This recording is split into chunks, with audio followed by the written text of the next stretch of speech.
Hey everyone. Welcome back for the fifth and final part of What It Takes to be Hokage. As always, huge thanks to all of my Patreons. Making these videos would be impossible without you guys' support, especially with all the restrictions YouTube places on my type of content. After this video, feel free to head over there, where you can find about 30 other different stories to enjoy. Also, feel free to send me any messages over there if you have any questions or even if you just want to chat. Link to all of that will be in the description. Anyways, everyone, enjoy the video. Chapter 29. Madara looked up as the tent flap moved to the side, seeing one of the younger Uchiha members poking his head inside. Madara-sama, may I have a moment of your time? Uchiha Sasuke was a boy that instantly took Madara's interest from the moment he'd met him. For one, the boy looked almost exactly like Izuna. Further than that, the boy had more potential than any of the other Uchiha. Strangely, potential he had yet to realize. This was the Uchiha about whom Naruto had spoken the most fondly of. He knew that Sasuke had been on Naruto's Jonin team, had been the one who Naruto had most bonded with before his fall into the past. Had their lack of a bond been what stunted Sasuke's potential in this current version of events? From what Naruto had described, their rivalry had been rather intense. It didn't matter right now. The boy was here for a reason, and Madara was actually intrigued as to what it may be. Sasuke rarely sought him out willingly. What is it, boy? Sasuke walked further into the tent and knelt on the ground near him. He bowed his head before speaking bluntly, I don't see why this war is necessary. He glanced up to glare at Madara, or why you had to kill Naruto. Not beating around the bush are we, Sasuke? Madara tilted his head, with a small smile on his face. Sasuke's to-the-point attitude was refreshing at times. In small doses. Keep in mind that we knew this day would come for some time now. We were simply waiting until we could wait no longer. Madara watched silently as Sasuke's hands clenched the material of his pants. Why did we have to kill Naruto? Did you care for him that much? Madara sat up straighter, seeing the same anguish in Sasuke's eyes that he had once seen in his own when thinking of anyone hurting his precious brother. That was an interesting closeness to a boy he'd only known for a few short interactions. At his question, Sasuke seemed to deflate. Did he realize how he felt? Did he understand it? I suppose I can answer your question. It'll come to be known eventually, I'm sure. Just, keep it to yourself. Madara waved a hand dismissively. The boy I killed, this Naruto, well, that was a clone. A very well-constructed one. A clone? But how? Sasuke's words trailed off as he tried to comprehend the truth in those words, eyes wide with wonder and disbelief. Uzumaki Naruto is quite proficient at seals. Madara smiled, you may see him again, once this war sorts itself out. I feel as though it's close to the climax. Are you ready? Can you face your other teammates in battle? So you mean, this whole time? Sasuke seemed to be stuck on the fact that Naruto had been a clone. Or maybe, he'd realized that the person who'd been on his team had been Uzumaki Naruto the whole time. More or less. Definitely this last month or so. Madara confirmed. But as for my earlier questions, not that you seem concerned, I have a feeling that we're not going to get around to fighting Konoha. Naruto's too soft-hearted to actually go through with it. At least, taking on those whom he perceives as innocent. You seem awfully forthcoming. I've known you since I was very young, but for some reason you've always kept information to yourself. Sasuke commented, regaining his composure, almost at ease as though Madara's information cleared things up for him. Well, Naruto is getting aggravated by the fighting, so I guess de-escalating things might be in order. You know, not light fires where it's not needed. I also need you to remain loyal to the cause, Sasuke. Madara stood, giving Sasuke a hard, threatening look. Had you decided that the clone's death was worth deserting over, well, I would just hate to see you make such a mistake given how promising of a shinobi you are. Madara sat back down, the tension disappearing just as quickly as it appeared. If you want to aim your irritation somewhere, aim it at Naruto himself. It was his idea. I'm still not sure why he wanted the clone to be so convincing. Sasuke stood, moving to the door more quickly than Madara thought he might. Perhaps he'd forgotten how much of a gap in power they really had between the two of them, and regretted being so forward. Oh, and do remember to keep this to yourself, Sasuke-kun. I'd hate for conflicting pieces of information to confuse the troops. You understand, don't you? It wasn't a question and Sasuke knew that. He was grateful for the information, confused by it even more. Mostly though, He was highly unsure of what Madara really wanted. Madara's only reply was a slight nod as Sasuke left the tent. Point 0.0.0. Naruto sensed the approach of Uzumaki Haruto long before the man himself became visible. He seemed to be taking great care not to be noticed. Taking the moment to probe the man's chakra core told him that his son may just have more chakra than he himself did. It was to be expected given that his mother was an Uzumaki while Naruto was only half Uzumaki. Haruto was also older than him, older than Jiraiya even. That would also add to his chakra reserves. Naruto left it at that. He didn't want to pry too much. He could hardly tell much more anyway. Was Haruto a censor? Did he have a wind affinity? Did he have a summon contract? All technical details that paled when compared to questions such as, what was his favorite food, his favorite color, what did he do in his free time, did he struggle with his training as Naruto had when he was younger, what made Uzumaki Haruto the man that he was today? He stood and stretched, knowing that he had precious little time left before the war was to officially begin.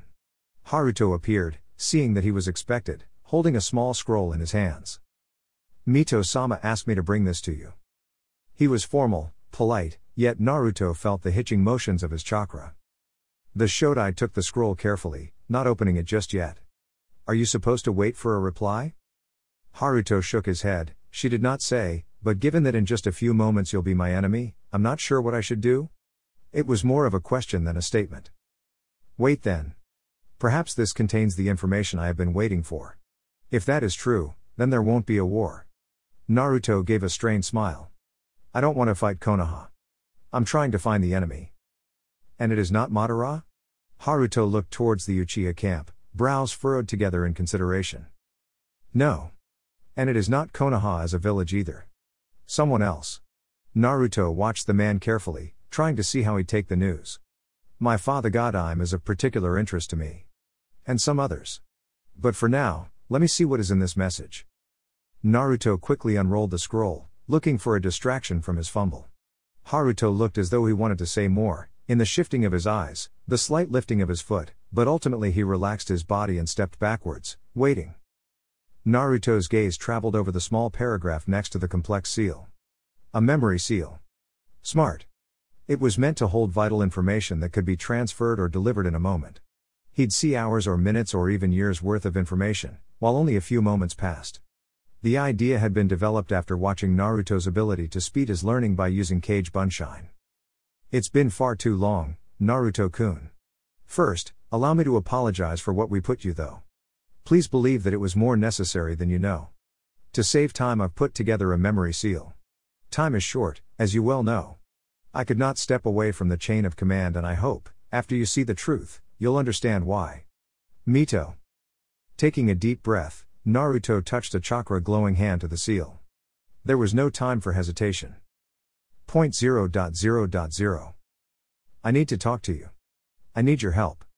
But you can't tell anyone what I'm about to tell you. It's about Naruto, and where I found him. Hashirama's words were sudden, rushed. There was an urgency to his tone that had Mito's immediate attention. She placed the teacup she'd been holding down and shifted her body to focus entirely on him. He'd just gotten back home. It was late already, the children in bed. He hadn't even greeted properly, so whatever was bugging him must be of the highest importance. I thought he was a part of the wandering faction? Her husband's expression spoke volumes. He looked away, mouth pulling down into a tight frown. Not exactly.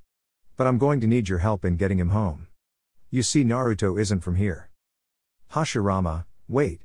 Slow down. Start from the beginning. Mito walked closer to him, placing a hand on his shoulder. He was clearly stressed, more so than usual. Come, sit. I'll make sure the house is secure. She led him to the couch and gently pushed him to sit down while she moved from window to window, closing and sealing each to ensure that they had complete privacy. The doors were locked and seals as well. Once each had been meticulously checked, Mito moved back to the couch, seating herself next to her husband where she took his hand in hers, silently prompting him to continue. We found Naruto a little outside of the Senju compound. Hashirama began. By we, I mean Madara and I. We've known each other from since we were kids, only we didn't know who the other was. Not in terms of clan anyway.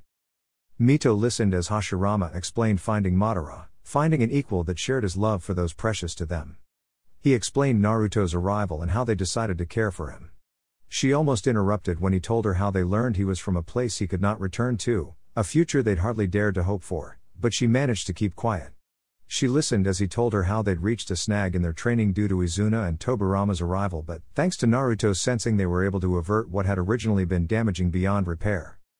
He detailed how they schemed to bring Naruto to the Uzumaki so he could receive training, her heart pounding in her chest when she learned the real reason Naruto had known nothing of being an Uzumaki had been due to the clan's extinction in his true time. Further still, Hashirama told her of how they planned to bring the clans together, how the village was to be created far earlier than originally and far bigger. And here we sit, reaping the benefits of Naruto's foreknowledge. Hashirama smiled sadly. I'm told Konoha would have been amazing regardless, however it's much better now. For one, it has the Uzumaki. He stopped to give Mito a small peck on the cheek. This had been fascinating, my love, but this doesn't explain why you need my help. Mito reminded him of his original request and his expression dimmed. I want to send Naruto back to his present. Hashirama announced, eyes darkening. But, why? Mito placed a hand on his cheek. It would hardly be his world anymore, assuming he went back to a world that is directly affected but the changes we've made here. He might go to a different world or his old world. It's hard to say for sure. To protect him. Hashirama leaned into the touch, closing his eyes. I can't keep him safe anymore. They're too cunning. Someone's been trying to take him, kill him. Mito's hand stilled, her heart beating frantically, painfully in her chest. She couldn't really say she was surprised. They were powerful shinobi, those 5, and she'd be lying if she said there wasn't some or other assassination attempt far too often. However, for the attempts to be bothering Hashirama, they had to have been more serious than she could ever imagine. Suddenly Hashirama looked exhausted, his chakra rippling with anguish. He's so oblivious it's ridiculous. But I chose not to tell him, to let him believe in all the good things of this world. How could I ruin that about him? And yet, I made this decision when I thought the problem would be dealt with many months ago. Since then, there have been more than 10 attempts on his life, that I know of, that I've managed to stop. Have you spoken to Madara about this? Mito immediately thought of the Uchiha abilities being nothing but useful to the cause. Yet Hashirama was already shaking his head. I don't want to include Madara. He's got such a suspicious nature already. For all the good intentions he has, he'd be a little extreme in protecting Naruto. The elusive nature this enemy exudes would mean that Madara would resort to unfavorable means. He could cause a panic, harm innocents, and alert Naruto to the problem. Hashirama blushed with the implications of his words. Trusting Madara with this problem was essentially lighting a fuse to an explosion he wasn't sure he could control. All right, what do you need me to do? Mito decided that action was perhaps the thing Hashirama needed most right now. She didn't have the full story, but it was late, they'd spoken plenty, and a goal needed to be set. I want to send him home, to where they can't get to him. Hashirama breathed out a weary sigh. We need to create a seal that will send him home. 0.0.0.0 It was some days later when Hashirama finally had the time to tell her about the tailed beasts and how Naruto had sealed them away. It wasn't so hard to believe when she considered the chakra she felt emanating from Naruto's core. The chakra that was too otherworldly for her to truly believe it was Naruto's. I speculate that this person, whoever it is after the tailed beasts. Hashirama was bent over the plan she'd managed to draft in the last few days. What else could they possibly want? Haven't you seen them? Mito was surprised. If so many attempts had been made, then surely? No. It's strange. It's like there's a mastermind behind the attempts more than the individuals themselves are behind them. Some don't even remember having tried to kill the Shodai, take him away, as though having been compelled in some way. Hashirama shifted one paper over the other, seeing the other designs. That sounds like genjutsu. Mito frowned. The implication did not bode well for relations. Hashirama immediately stopped what he was doing, giving Mito an exhausted stare. Please don't even start on Uchiha. I've got Tobirama every other day trying to tell me how suspicious this or that Uchiha is behaving, and it hurts that my own brother can't let things go. Mito approached her husband and hugged him tightly. I'm not. Uchiha are not the only people who can perform genjutsu. Besides, Tobirama seems to think they're worth watching, nothing more. Although it is bordering on obsessive if he keeps it up. Hashirama hugged her tightly as he relaxed into the embrace. Tobirama does have some interesting points with his curse of hate and curse of love arguments. Still, I just hope we manage to figure this out before it's too late. Point 0.0.0. Mito rubbed at her eyes, the strain she'd been putting them through lately making them throb painfully.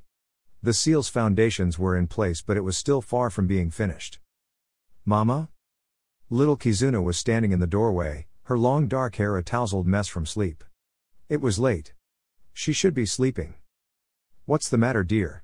Mito asked, standing and moving to her daughter. Can I have some water?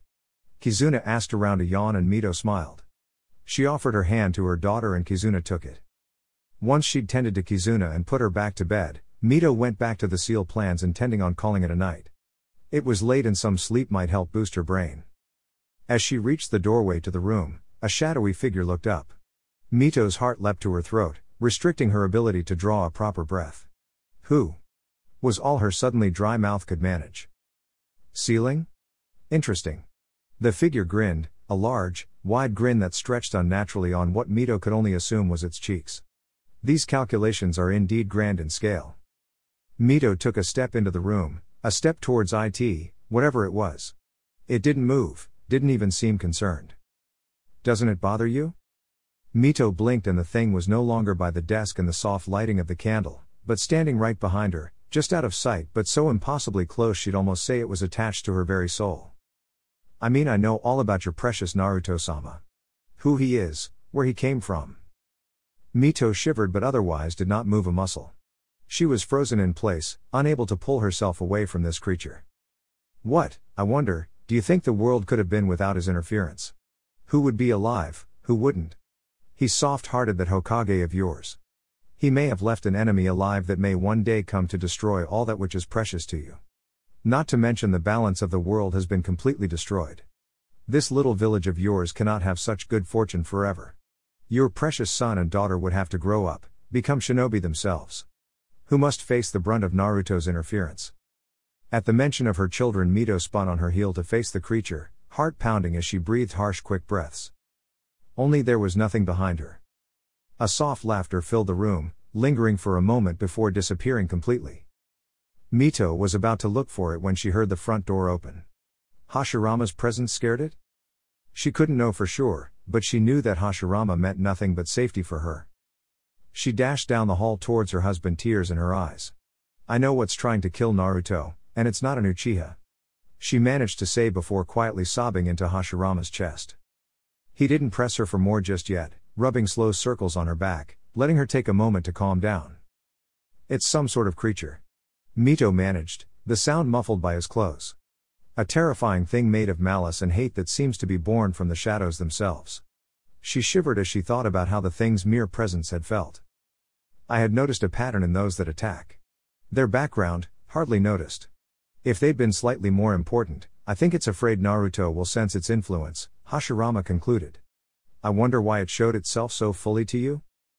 I don't ever want to see it again. We need to protect Naruto. We need to finish this seal, before that thing gets what it wants. Mito completely avoided mentioning how the thing had tried to sway her motivations towards its own agenda. Was that what it was doing? Manipulating those around Konoha to try and turn its citizens against the Shodai? Should we not tell Naruto? His sensing ability may be able to flush this thing out? Mito asked suddenly, the idea hitting her hard. Hashirama sighed. I don't think so. It's smart. It's succeeded in hiding its presence well. I've barely managed to keep the attempts from Naruto. His automatic assumption that everyone wants peace and loves Konoha as much as he does is something of a double-edged sword. It keeps him oblivious, both in a good and a bad way. They stayed in the entryway of the house for a few minutes more, silently contemplating their situation before Hashirama hummed and moved them towards the bedroom. Let's get some sleep. No point in dwelling on that which we do not know the answer to. Mito moved with him, but she didn't have the heart to tell him there was no way she was going to manage sleeping any time soon. That thing had been in their house, completely able to bypass all their seals. Not to mention he hadn't registered on the seal matrix as an intruder. Was it even considered alive? Point 0.0.0. Naruto watched as Mito succeeded in the seal, testing it out on different food items, then plants, and then living creatures. He was a little touched they tested the seal first before just slamming him with it. He watched as they planned how they were going to apply it on him, how they crafted and rejected plan after plan. It was in watching these plans that he learned how completely spontaneous the end result had been. Still, the memories did not stop. So much more was revealed. Mito felt the pulse in the seal matrix, wondering what could have caused it. It could only mean trouble, that was a definite. Whether it was a hiccup on the matrix or an intruder, something had happened for such a large reaction to have rippled through the village. Kizuna. We need to go visit Uncle Tobirama. Mito called through the house, hearing Kizuna's hurried footsteps in response to her call. Nawaki was already in school, so he would be safe with the academy instructors. They'd been carefully chosen for their ability to teach as well as protect. The two hurried down the streets, most of the Konoha citizens unaware there was even a problem. When she made it to the Hokage Tower, she was surprised to see Madara walking into the building as well. Had he also felt the wave? Probably. The man had worked on developing some sort of a sensing ability. He saw her coming and stopped, waiting for her to catch up. I take it I wasn't the only one who felt that? He raised a brow and Mito shook her head. They walked into the building together, moving towards the Hokage office. In times such as these, Tobirama wouldn't be far from the office. He was one of the few shinobi whom the general forces would listen to regardless of his position. Naruto, Madara, Hashirama, Tobirama, and Izuna. Everyone knew that those five ran the village, and an order from one was as good as an order from the Hokage. At least until Naruto decided to change that, which he wouldn't. Upon entering the room, she felt a painful jolt in her chest at the sight that greeted her. Tobirama immediately turned, saw Kizuna and dashed towards the girl with a barely visibly strained smile and swept her from the room. Mito could only hope she hadn't seen the bruised and bloody orange-clad form of the Shodai, lying limp on the hastily cleared Hokage desk. Hashirama looked towards her, eyes dead, with just as much damage to his person. She moved towards him without hesitation. I couldn't stop it, Hashirama said slowly, gaze moving to Madara. I wasn't able to stop them. He looked more broken than the time he'd found out the Genin he'd assigned to a supposedly safe mission had been killed due to a lying client. As Mito dressed Hashirama's wounds, Madara looked over Naruto's limp form. Who is them? Madara asked, pulling Naruto's shirt to the side, seeing a large circular burn on Naruto's torso. The burn immediately made Mito think of the seal that had been working on. She caught Hashirama's gaze before looking towards the burn, seeing the barely noticeable nod. She understood that there hadn't been of them. Just Hashirama and her seal. They could only hope the seal worked. They'd be hard-pressed to really find out, unless Mito lived long enough to see the results of the jutsu. Uzumaki had long lives, it was entirely possible. She continued to focus on Hashirama's wounds while the man gave a fictional account of an ambush in which Naruto had died protecting Hashirama from a jutsu aimed to kill the Senju. Watching Madara, sensing his emotional responses, Mito could only conclude that Hashirama's earlier assessment on Madara responding to threats with excessive measures was more accurate than her husband could imagine. Madara stayed long enough to bark out a short "where" before marching out of the office. Telling him the truth meant he would have stopped us from sending Naruto away, Hashirama said quietly. I had to do it. I had stopped an attempt this morning.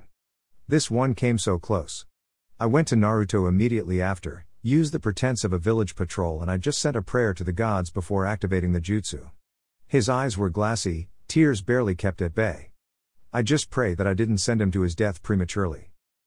Mito was silent as she pulled her husband into a tight hug.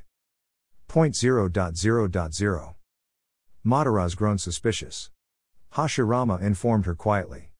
They had precious few minutes in the hallways of the Hokage Tower. Hashirama, having taken over the Hokage position, was busier than ever. His intuition is on a whole other level. I always forget just how good he is. Why? He's able to go toe-to-toe with you. Mito reminded with a teasing frown. You could talk to him? Tell him the truth now? Perhaps. Hashirama looked away, thoughtful. It's too late for him to object the plan. I'll invite him to dinner. 2 days later saw the unusually stoic Uchiha knocking on their door. An hour-and-a-half conversation later saw Madara throwing a chair across the room in pure, unfiltered rage. You had no right to make that decision on your own. Was the last thing he roared before storming from the house, slamming the door with a rattling bang. 2 days later, Madara left Konoha. 0.0.0.0 It was a whole year later when they learned of Haruto's existence. The 5-month-old blonde Uzumaki baby was hailed as the inheritor of the Shodai's legacy by the people of Konoha. Hashirama did his best to quell the excitement, knowing that Konoha's enemies, Naruto's enemies, would love nothing more than to kill the boy before he'd learn to talk. Mito, on the other hand, took it upon herself to invite Haruto and his mother to stay with them. After all, it was the least they could do after cutting Naruto's time in this world short. That was how Naruto got to see Haruto's first steps, hear his first word, which was Dadabayo, thanks to all the stories of his father that his mother had showered the infant with, got to see Haruto's innate genius show itself at such a young age, see his first day at the academy and all his report scores. Mito didn't have to include these things, but she did so for him, by means of an apology, he was sure. The memories were temporarily interrupted with Hashirama's death. After the news of the Senju's death, the memories were dimmer, less detailed, the sound somewhat distorted for a while. Naruto didn't know if Hashirama's death was earlier in this timeline because of his interference or if it had been the creature who'd been hunting him. Mito did not dwell on the details. It was because of this that several years flew by with little being shown happening.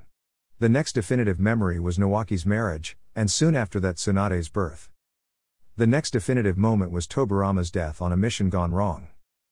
These definitive memories continued to be peppered with bits and pieces of Haruto's life and everyday life in Konoha. Madara didn't come back, and the entity didn't show itself again. There were changes, some clans joined, a few threatened to leave, those instances perhaps the most stressful times the village had experienced. Then there was Mito's realization of Kushina, of who she was and what it meant for the timeline. After that, Kushina was a large feature in Mito's memories. She was a small toddler in the beginning, Mito more of a doting grandmother than a mentor. As Kushina grew, Naruto was able to see just how talented his mother truly was. Her ability in sealing was on another level. Kushina was the daughter of the blacksmith's daughter and Tanaka. It was strange seeing the boy all grown up and being a father.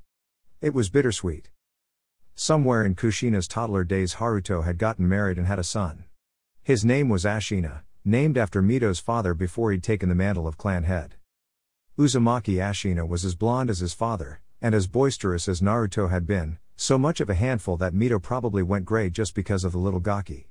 Naruto enjoyed the memories of Ashina, his heart aching at the realization that these memories were all he was going to get. The focus shifted to Kushina as she entered her teen years. She was popular amongst the Uzumaki, loved by her classmates during her academy days, and admired by her fellow shinobi. Naruto noticed the problem immediately. Not once, in all the memories of Kushina, had there been a focus on her relationship with Minato. She hadn't taken to the Namikaze at all. Worse still, she had access to him all the time. Ashina was on the same Jinan team as Minato, trained by Jiraiya. Since Haruto had lived with Mito for most of his life, and Mito was mentoring Kushina, Minato was on the Uzumaki compound and close to Kushina fairly often. Yet Kushina was not interested in him. 0.0.0. Have you considered dating? Mito asked suddenly, making her young visitor blush deeply. Mito-sama. Kushina protested, I'm much too busy with my studies. She waved a hand in embarrassment. Mito chuckled. But Kushina dear, there is always time for love, family. You should know that. Without Kushina's love for Minato, there would be no Naruto. She'd long since concluded that for their time travel gamble to work, Naruto needed to exist. Perhaps as the vessel for the Shodai to return to. I suppose Ashina-kun does catch my eye. His lineage is impeccable and his ability is not without merit. Kushina mused, placing a hand to her chin in consideration while Mito tried not to choke on her tea. Ashina-kun is admirable, yes, however I feel that perhaps someone less boisterous would make you happier. Someone who'll complement your studious nature. Mito made her tone light and teasing. This was a delicate matter, however if push came to shove, she'd have to tell her some truths. You don't have to look within the clan alone, Kushina-chan. Mito added, just in case. Kushina's duty to her clan was strong and she might feel that she needed to look within the compound walls for love. Kushina could be just as boisterous as Ashina, and she knew it. This fact alone was what made the young Uzumaki laugh. Oh Mito-sama, you jest. A studious man to match my studious ambitions. Minato-kun is the most studious boy my age I know. Head buried in the books a little too much if you ask me. Mito merely smiled in reply. It was going to take some convincing. 0.0.0. The invite for dinner was somewhat unexpected, Mito-sama. Jiraiya stood at the door of her home, waiting to be invited in. There was a large smile on his face, the usual for Jiraiya. He was friendly, well known throughout the village. An exceptional shinobi. Yet, there was something in his chakra, something in his face that gave Mito the chills. Behind him stood Ashina and Minato, looking absolutely impeccable. They were about to enter the house of the Uzumaki clan head after all. So glad you could make it, Mito smiled, moving to the side and waving a hand to invite them inside. I took the liberty of inviting Uzumaki Kushina, my apprentice. The three men crossed the threshold, the chill Jiraiya gave Mito not easing with time. She'd have to watch him. After the formalities were over, and the starters of the evening served, somehow Mito had ended up alone with Jiraiya while the three youngsters were shown the ceiling collection room. Somewhat dangerous, but somewhat unavoidable. Mito needed Kushina to see Minato as respectable, as lovable. It would be ideal if this happened naturally. Your young apprentice is quite lovely. She seems to get along well with my student Ashina-kun. Jiraiya began, Mito wondering if he was attempting small talk, or fishing. She is young, Jiraiya-san. Don't think I haven't heard about your trips to the bathhouses. Mito's response was curt yet light, not meaning to offend yet still trying to make her point clear.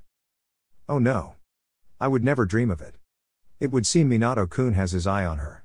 She has a rather eye-catching personality, doesn't she? Bright, beautiful, and brilliant. Who wouldn't love her? Jiraiya laughed, waving a hand in the air before taking a large gulp from his sake cup. She's to be your heir, isn't she? Mito inclined her head, but otherwise did not respond. Minato-kun is in the running for Hokage position consideration. I know he's quiet, but not when it really counts. His abilities are beyond anything we've seen in Konoha for a long time, even when compared to Orochimaru. Jiraiya's demeanor grew somber, contemplative, not meeting Mito's gaze. They'd make a good pair, wouldn't you say? That chill was back in full force. After all, you and I want the same thing, don't we? Jiraiya looked up, but there was a different look in his eye, the same look that she'd seen on the face of the creature all those years ago. You again, Mito said stiffly. Yes, him again. He's not here. But I know him, I agree with him. Jiraiya smiled, a smile that stretched his lips too wide, but no one will believe you. That's the problem with keeping assassination attempts quiet for so long. We're in too deep now. But we really only want one thing, Naruto. You can't have him, Mito hissed, hand moving towards a knife lying on the table. We shall see. After all, you have one parent, we have the other. They both know nothing. For now. And if you want to keep Minato-kun untainted, you'd do well to tell Kushina nothing. Let things happen naturally, nudge here and there if you will, so long as the end result is Uzumaki Naruto.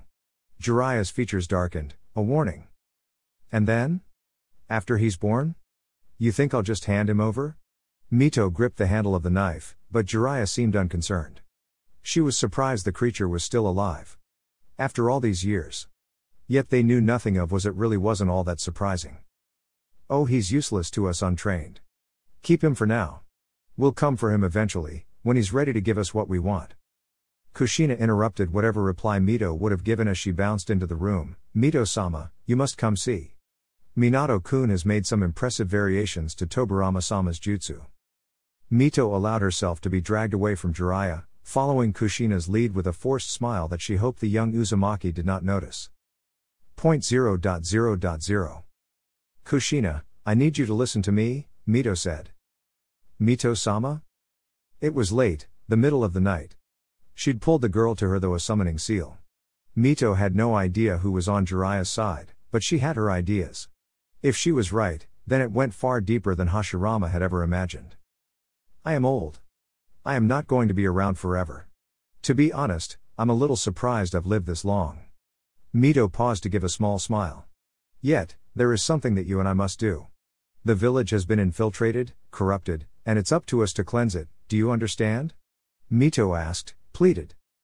Kushina nodded slowly, but there were many questions in her eyes. You cannot tell anyone about this. Mito stressed. Unless they will be able to aid our cause. Especially not Ashina nor Minato. You've grown close to both in recent times, but it's Minato who'll be your partner. He has expressed interest, his sensei and parents approve of his interest, and it will become political given your position as clan heir. In the end it will be your choice, but I think I saw some of that interest return during your latest visits with the two? I don't understand? What do they have to do with this? What does my choice of a love interest have to do with this? Kushina was beginning to look overwhelmed. Mito smiled sadly. Everything, my dear, absolutely everything. I can only tell you so much, for your own safety, but, for now, you must know that the village is in danger and we need to fix it. Mito pulled the girl to a chair and sat her down. We don't have time to take things slowly. I'm going to start with the Shodai and how there was a creature that was out to kill him. That creature is still in the village, and if I'm right, it's infected as high as the Hokage. Kushina gasped, hand moving to her mouth. You don't mean Sarutobi-sama? Jiraiya-sensei? I do. I know that for a fact. Minato and Ashina are Jiraiya's students, he in turn is Hiruzen's, and therefore if you tell them anything, he'll know.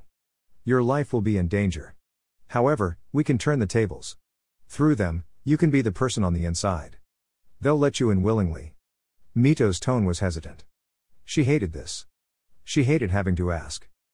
You're saying I should date one of them in order to get closer to Jiraiya? Kushina asked. No. Of course not. You already enjoy their company. Not to mention the boys are innocent. Just that I need to be closer to them? Mito nodded.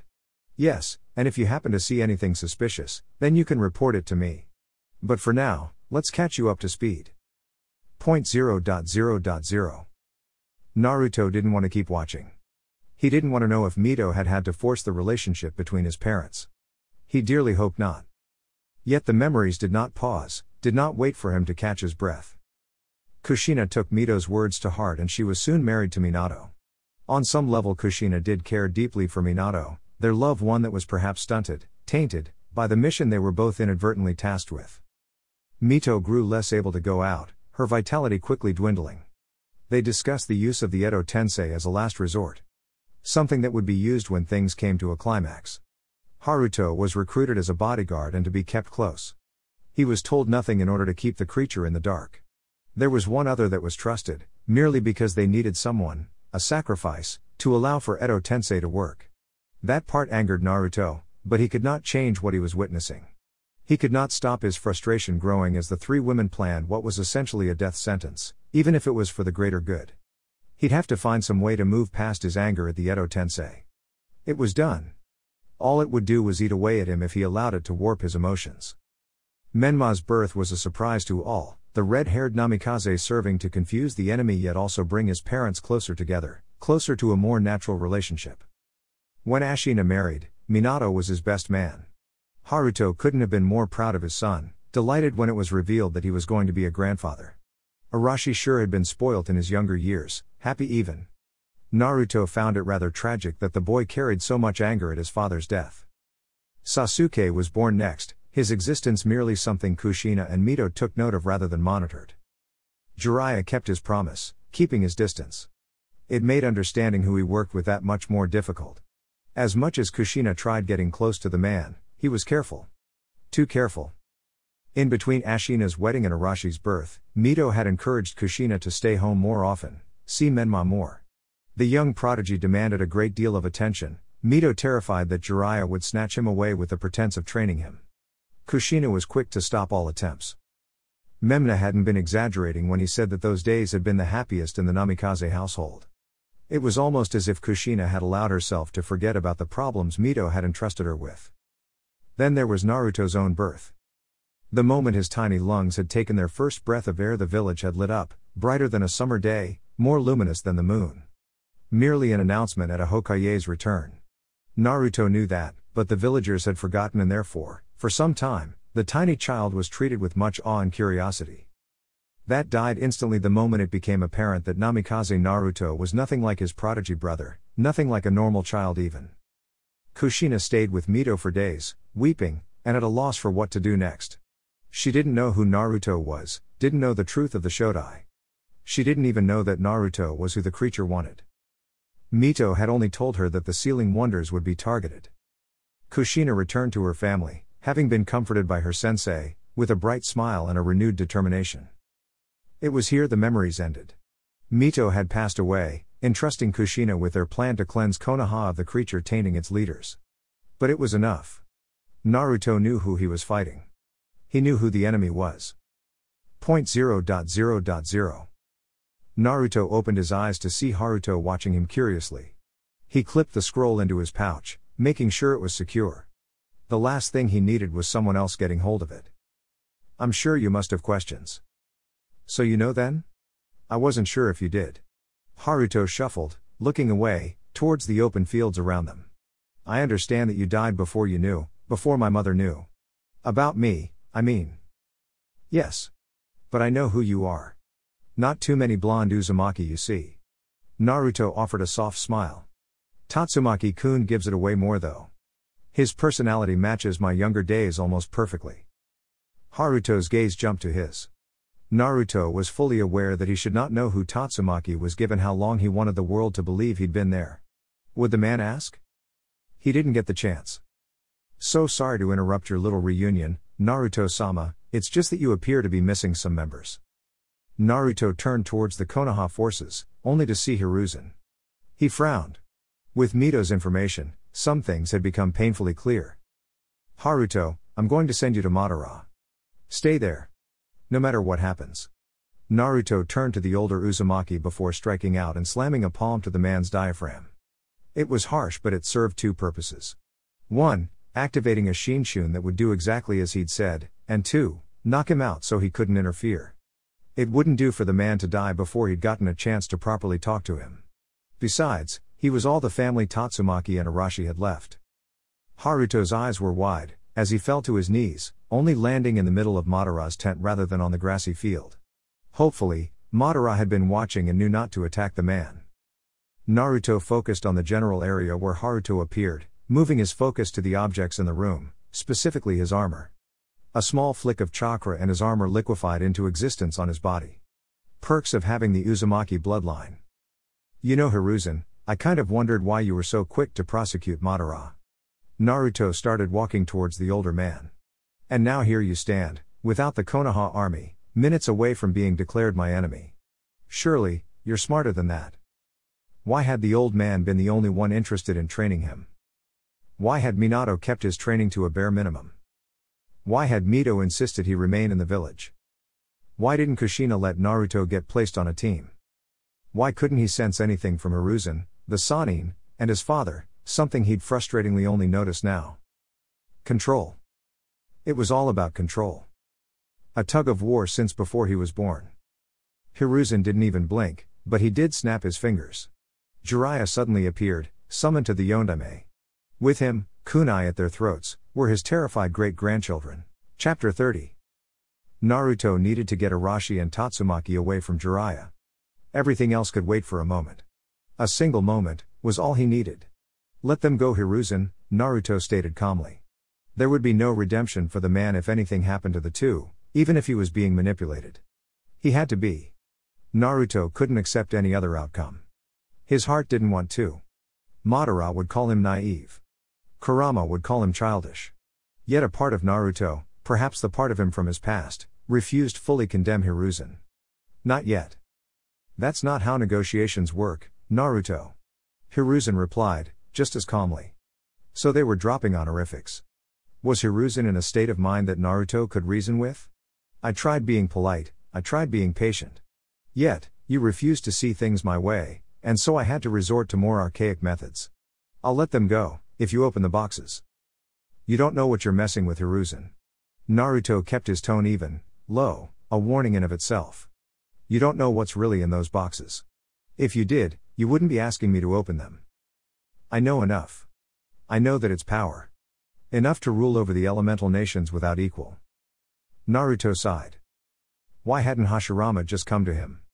Then all of this would have been nothing but a distant memory. The man may have ended up being more skilled than Naruto, but he still lacked a good dose of common sense. He sensed the approach of several chakra signatures from both the Uchiha and the Konoha forces. It was to be expected. The time limit on their truce had just about reached its end. Madara appeared next to him, Haruto not far behind, looking more than a little angry. Come now, Naruto, do I look like a babysitter? Madara chided, besides, he's a man in his 50s. What babysitting does he need? Naruto tisked but otherwise did not respond. What could he say? Madara was right. So, What will you do now? Madara pressed, gaze lingering on the two Uzumaki and Jiraiya's grasp. Naruto ignored him, addressing Hiruzen, what will you do if I still refuse to open the boxes? Even with their lives on the line. You can't. Haruto began to protest, but Madara glared at him, cold enough for the man to freeze up, the words dying in his throat. I'm not playing games, Naruto. I am fully invested in doing what needs to be done to get those boxes opened. I don't need the pep talk. Hiruzen smirked, he didn't take the bluff.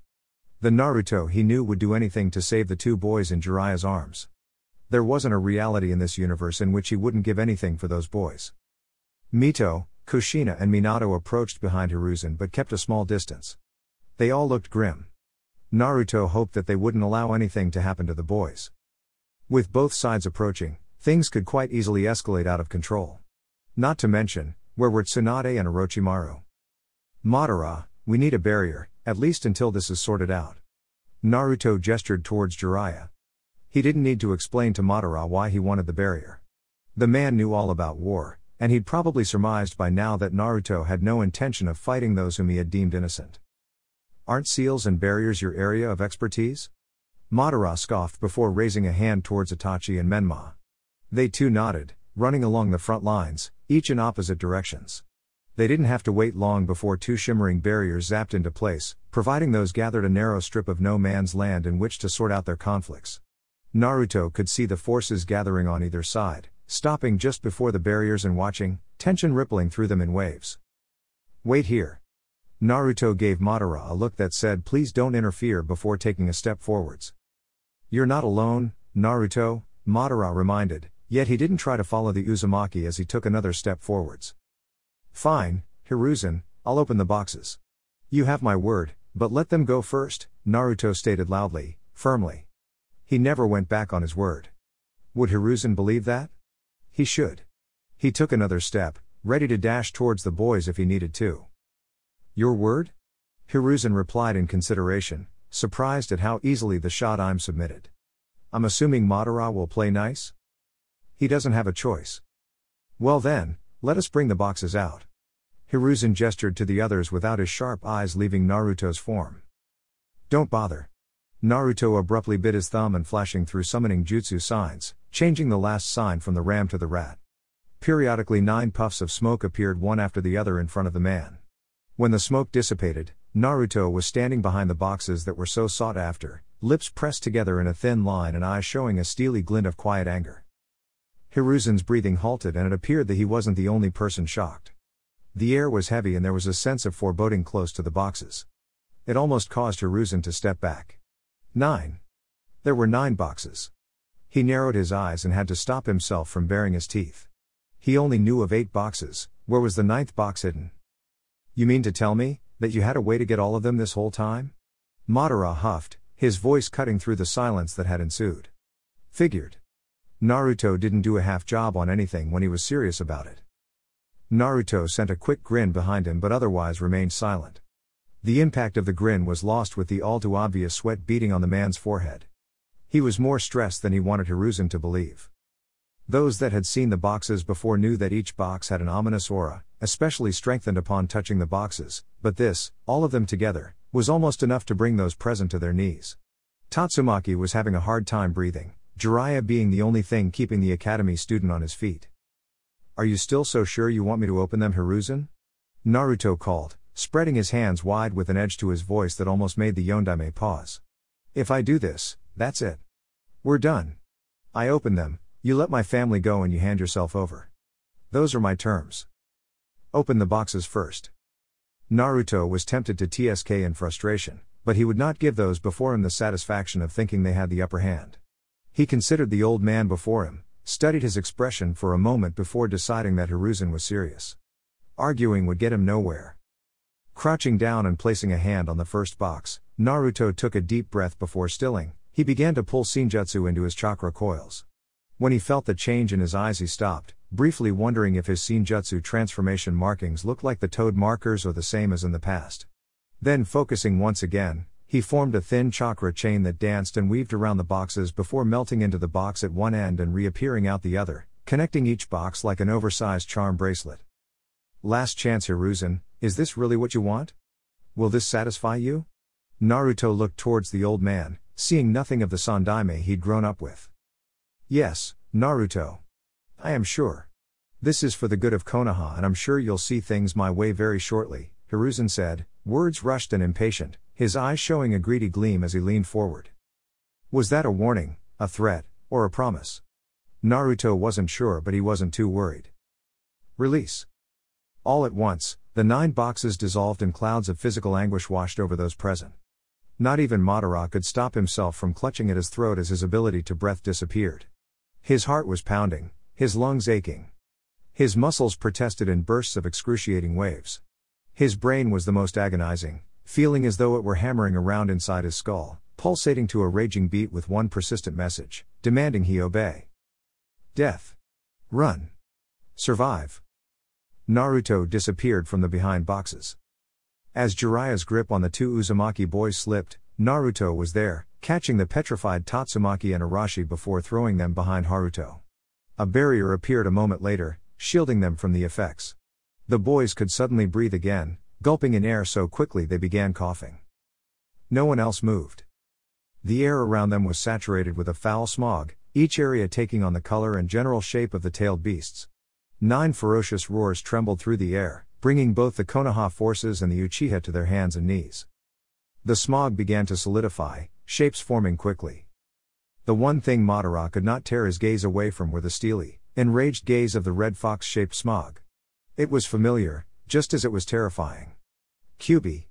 He would never forget that burning rage. The rumbling and terror ceased all at once, the smoke clearing from a sudden gust of air revealing 9 still-forming beasts floating just off the ground. Taking up almost the entirety of no man's land, each one easily towering over the nearby mountaintop and eyes locked on the shinobi in front of them. All 9 silhouettes could surely be seen from Konoha in the distance. Madara found he was able to breathe freely once again and coughed as he took a deep breath to try and calm his racing heart. You could have warned me. You wanted them open as well. Thought I'd leave you to suffer as well. Naruto shrugged, dropping the barrier around Arashi and Tatsumaki. Laughter, breathless and slow at first, cut through the air. Naruto narrowed his gaze at Hiruzen as the man appeared to be deliriously happy, approaching each solidifying form, taking 2 steps towards one before changing directions towards another as though unsure of which ones to approach first. This is wonderful. Hiruzen was beside himself. Jiraiya, did you ever imagine their chakra would be this immense? Naruto didn't move, his heart heavy with the loss of the Hiruzen he'd known in his distant past. A hand grasped his shoulder and he turned towards Madara. If he doesn't calm down, he might just have a heart attack. Naruto didn't entertain the remark with a reply. The joke, while well-intentioned, was ill-timed. Tsunade. Orochimaru. Now, Jiraiya yelled, looking towards the sky. This version of his old teacher seemed to be more serious, more of the leader of the team. This only further added to Naruto's sense of loss. These were not the people he'd formed those precious bonds with all those years ago. High above them, hovering at a distance that Naruto's sensing ability didn't pick up on, was a large hawk. At Jiraiya's yell the bird swooped down, aiming for the narrow strip of land between the 2 barriers and the Baijiu. 2 shinobi sprung off the bird's back the moment it reached a safe enough distance to do so, hands flying through familiar hand seals. Madara, Sharingan spinning wildly, crouched down preparing an attack to stop the 2. Naruto swiftly tugged on Madara's collar, leave them. Madara was confused but listened as ink spread out around Jiraiya, Tsunade, and Orochimaru. Our focus now is to get the innocents out of this fight. Despite Hiruzen's word, things are about to get really violent, really quickly. Naruto gestured towards the Konoha forces. The Uchiha and those from Konoha need not die senselessly. And how do you plan to pick out the innocent from the Hiruzen supporters? Haruto asked, watching as the sealing seal spread out on the ground around the half-solid forms of the tails beasts. If Naruto wasn't trying to stop it, did that mean he'd given up on them? Was he more concerned for the safety of his family? Simple. They knew I was a skilled sensor, so anyone loyal to Hiruzen would be impossible for me to sense. The seal lit up on the ground, Jiraiya and Co. Far too frantic to get the seal done to even notice that Naruto wasn't trying to stop them. The blonde was actually more concerned with what they were trying to seal the mostly solid forms into than anything else. His answer came in the form of Hiruzen moving to the center of the seal. Orochimaru and Tsunade clasped their hands in front of their chests, the seal shooting beams of chakra over the forms before pulling and shrinking inwards. The beams of chakra moved towards Hiruzen, wrapping around him and sinking into his chakra coils. Naruto understood the purpose of seal. It drained the chakra out of one being, sinking it into the coils of another. Honestly, did Hiruzen really think his measly, human, chakra coils could withstand the chakra of 9 heavenly beings? Did they perhaps plan to sink the chakra into more than one person? Who knew? The matter was a moot point as the moment the forms of the tailed beasts solidified, their weight hitting the ground with a deep thud. Till they shattered out of existence. In an instant. Without something to act as the focus point of the seal, the chakra beams dissolved, flicks of blue chakra floating around as Hiruzen and his team stared in dumbfounded shock at the huge empty space where 9 enormous beings once were. You honestly couldn't have believed that living, breathing beings would be fine with eternal claustrophobia. Naruto's voice cut into the silent battlefield. It was my first idea, I'll admit. Kurama immediately hated it, and who can blame him? You, Hiruzen started, turning to face the blonde, an anger flickering to life in his usually calm gaze. You have deceived me. I did no such thing. You wanted the boxes open, I opened them. Honestly, it's not my fault that you fell for the decoy. That's all the boxes ever were. Naruto turned towards the Konoha forces, his voice magnified by a quick seal. Those loyal to Hiruzen and his cause, hear me now and understand this as your final warning. Open your hearts to Konoha once more or suffer the consequences of my wrath. To those who are innocent, rest easy with the knowledge that you are safe. Naruto turned to Hiruzen, voice seal deactivated, that warning goes for you too. This is your last chance to give up on the tailed beasts. I will never give up. I stand for the glory of Konoha. How could you possibly understand? You've been gone for so many years. Hiruzen took a step towards him. Your actions may have resulted in the exaltation of Konoha, but what you did not account for was that every shinobi not born in Konoha is born with a deep and never-ending hatred for those of the leaf. Naruto turned to Madara, who shrugged. He wasn't surprised that the man didn't know. He's not wrong. Konoha was sprung up overnight, 3 powerful clans banding together and for a time, cornering the market on missions. The other clans suffered. Those that joined Konoha thrived with the village. How could they not, as the village systems were already in place? Every obstacle we should have faced was already solved, thanks to you. After some time, other villages began to form, yet they paled in comparison to Konoha, a monolith that was impossible to compete with. How had the founders done it? Every problem the newly formed villages faced was met with that burning question. What had Konoha done to thrive so instantly? How could they anticipate every problem before it even arose? Hiruzen continued. There were many attempts to learn our secrets. When it became clear that the barrier around Konoha was impenetrable, the shinobi were targeted for information.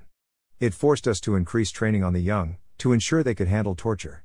Standard issue medkits came with suicide tablets, just in case. Tsunade's younger brother was victim to just such an incident, luckily not needing to resort to unpleasant ends before being rescued. Even so, resorting to using the tailed beasts will not solve the conflict with the other villages. Naruto stood tall despite the news. No. But it will make our position so absolute they wouldn't dare harm one of ours again. Hiruzen countered. Nothing stops them from banding together to try and destroy us. This internal conflict won't help matters. Naruto growled, waving a hand through the air angrily. His gaze suddenly cold. Even if you got the tailed beasts, they wouldn't be able to save every single child on the battlefield. They definitely wouldn't want to help you, they are entirely against being enslaved. They wouldn't have a choice. For a full minute there was nothing but silence. No one knew what to do. They could sense Naruto's growing rage, a fearsome thing to behold indeed.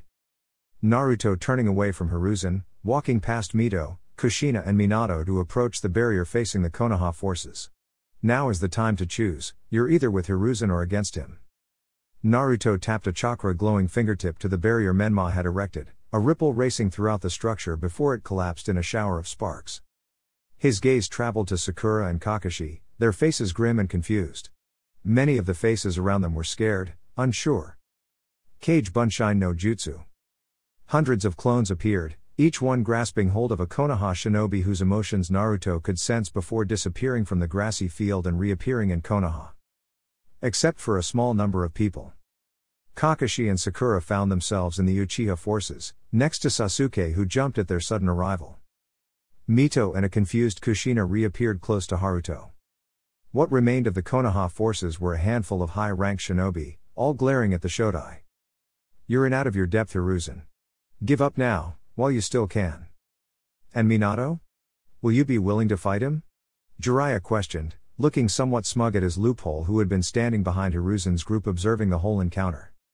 Naruto turned to the fifth, studying the man as he strode closer, Minato's emotions completely blocked off from his sensing. If Minato agrees with everything he has seen you do in the last 10 minutes, if he still stands by you, then that is his choice. Kushina, who had remained silent up till now, began to look panicked. She stepped away from Mito and Haruto, looking at her approaching husband, whom, despite the circumstances of their union, she still loved and cared for. Minato, do you stand with your sensei? How can I stand there, with the man who killed my son? Minato said through a clenched jaw, his sharp eyes glaring at Madara. The barriers keeping his emotions and chakra shielded from Naruto wavered but stabilized before Naruto was able to sense what was hidden underneath. Minato finally stopped, standing at arm's length in front of the Shodaime, or the man who could have stopped him but didn't? The words cut deeply, enough so that Naruto did not immediately respond, prompting his father to continue. The boxes did not have what we were looking for. The fifth stated, his sharp gaze locked onto Naruto's. Naruto heard Madara shuffle behind him and he put his arm out to block the man's movements without his eyes leaving Minato. Madara, I have this under control. HN. Madara stopped his action, but he didn't move back to his previous position. Naruto was giving this man too much trust for being his father. He knew just as much as Jiraiya that Minato was a loophole. So far he had stood back and watched, even when the boxes were opened he had no reaction. And you will not tell us where we will find those chakra beasts, Naruto? Hiruzen's words cut into the tense atmosphere forming around the two blondes. Of course not. Naruto's gaze never left his father's. He saw the exact moment the decision was made, the exact moment the man's eyes switched to a deadened resolve. Both their hands struck forward, each with different intents. The three-pronged kunai sliced into his palm, sliding off before hitting the armor on his chest. Then you are an enemy of Konoha and I will eliminate the threat, Minato hissed, jumping just out of Naruto's reach, yet standing close enough to continue their conversation. The entire Konoha group each got into a defensive position as Madara appeared next to the Shodaime. He couldn't help but be thankful that the man had put on his intolerable orange Uzumaki armor before going onto the battlefield. The only reason it got his hand was because that was one of the very few bits of skin not protected.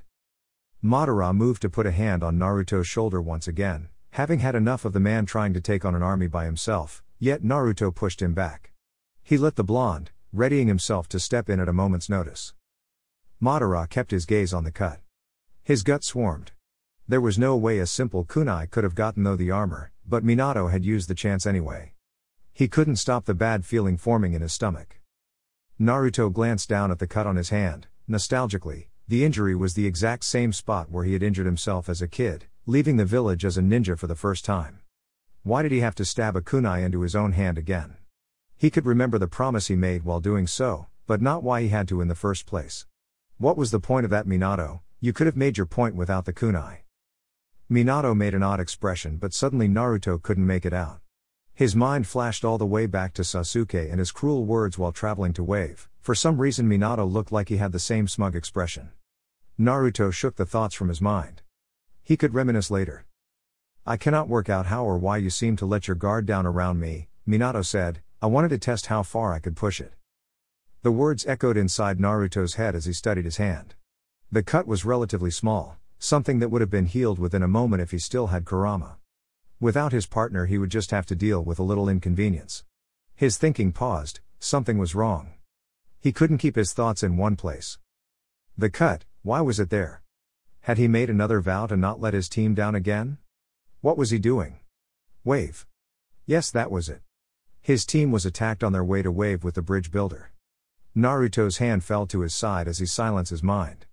Concentrate. He opened his mouth to reply, but the words he wanted to say wouldn't leave his mouth. Suddenly Naruto couldn't move, couldn't feel, couldn't respond. The world around him grew silent as if not a sound existed, almost as though the world was holding its breath. Madara was the first to notice something was off. Naruto. Madara stepped forward. Naruto teetered before leaning backwards, Madara barely stopping him from falling to the ground. His gut instinct was what caused him to react. He looked behind him, towards the Uchiha clan. Menma. Why Menma? Minato stepped closer, eyes utterly devoid of emotion as he grinned, seemingly enjoying the sight. Madara activated his Sharingan, a warning to the blonde to keep his distance. Naruto coughed, once, twice, a spray of blood landed on the fifth Hokage, stark against the white of his uniform. A thought occurred to Naruto. Poison. He had stabbed his own kunai into his hand to open the wound caused by the demon brothers. He had to get rid of their poison. If only he could move so that he could do the same this time. Naruto didn't have time to worry. He was losing feeling in his fingers and his connection to his chakra points dipped. The henge puffed away. Shorter, younger and lacking whisker birthmarks, Naruto Namikaze leaned against the Uchiha, the orange Uzumaki armor now a size or two too big. To-chan. Minato's entire face seemed to show an internal crash. As though his brain couldn't quite comprehend the situation and had to reboot. Kushina's gasp was the next sound to filter in. She rushed forward, shoving Madara away. She grasped Naruto, who suddenly couldn't stand at all, his legs feeling too numb to function. She held him, supported him. Naruto? My baby? My boy? She seemed to have had an internal crash just as much as the man who hadn't moved. Kushina wiped at his chin, the blood now dribbling from his lips. He couldn't move. He couldn't speak. He could only watch. How? I don't understand.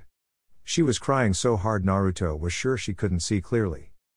Minato tried, but his voice cracked, sounding distant and disbelieving. He tried again, Tsunade. All of a sudden he spun around, facing the Senju, his entire chakra core buzzing with desperation. Help him, heal him. His eyebrows were drawn towards the sky, tears streaming down his face. Tsunade stood still for a moment, hesitating. Then she moved a calculating gaze over the Shodai and Naruto was powerless to even help. The usual poison, I presume, Gaki? Her gaze was on Naruto's wound, but the question was aimed at Minato. The man scrubbed the tears from his face roughly, before answering. Yes. The third variation. I can't treat him here. And it's been almost 3 minutes. Tsunade's tone was neutral, giving a report of facts without letting emotions get in the way. Please, Minato whispered. Is there anything I can do? I can jump you to the hospital. His face lit up as he strode forward, ready to take her shoulder and do just that.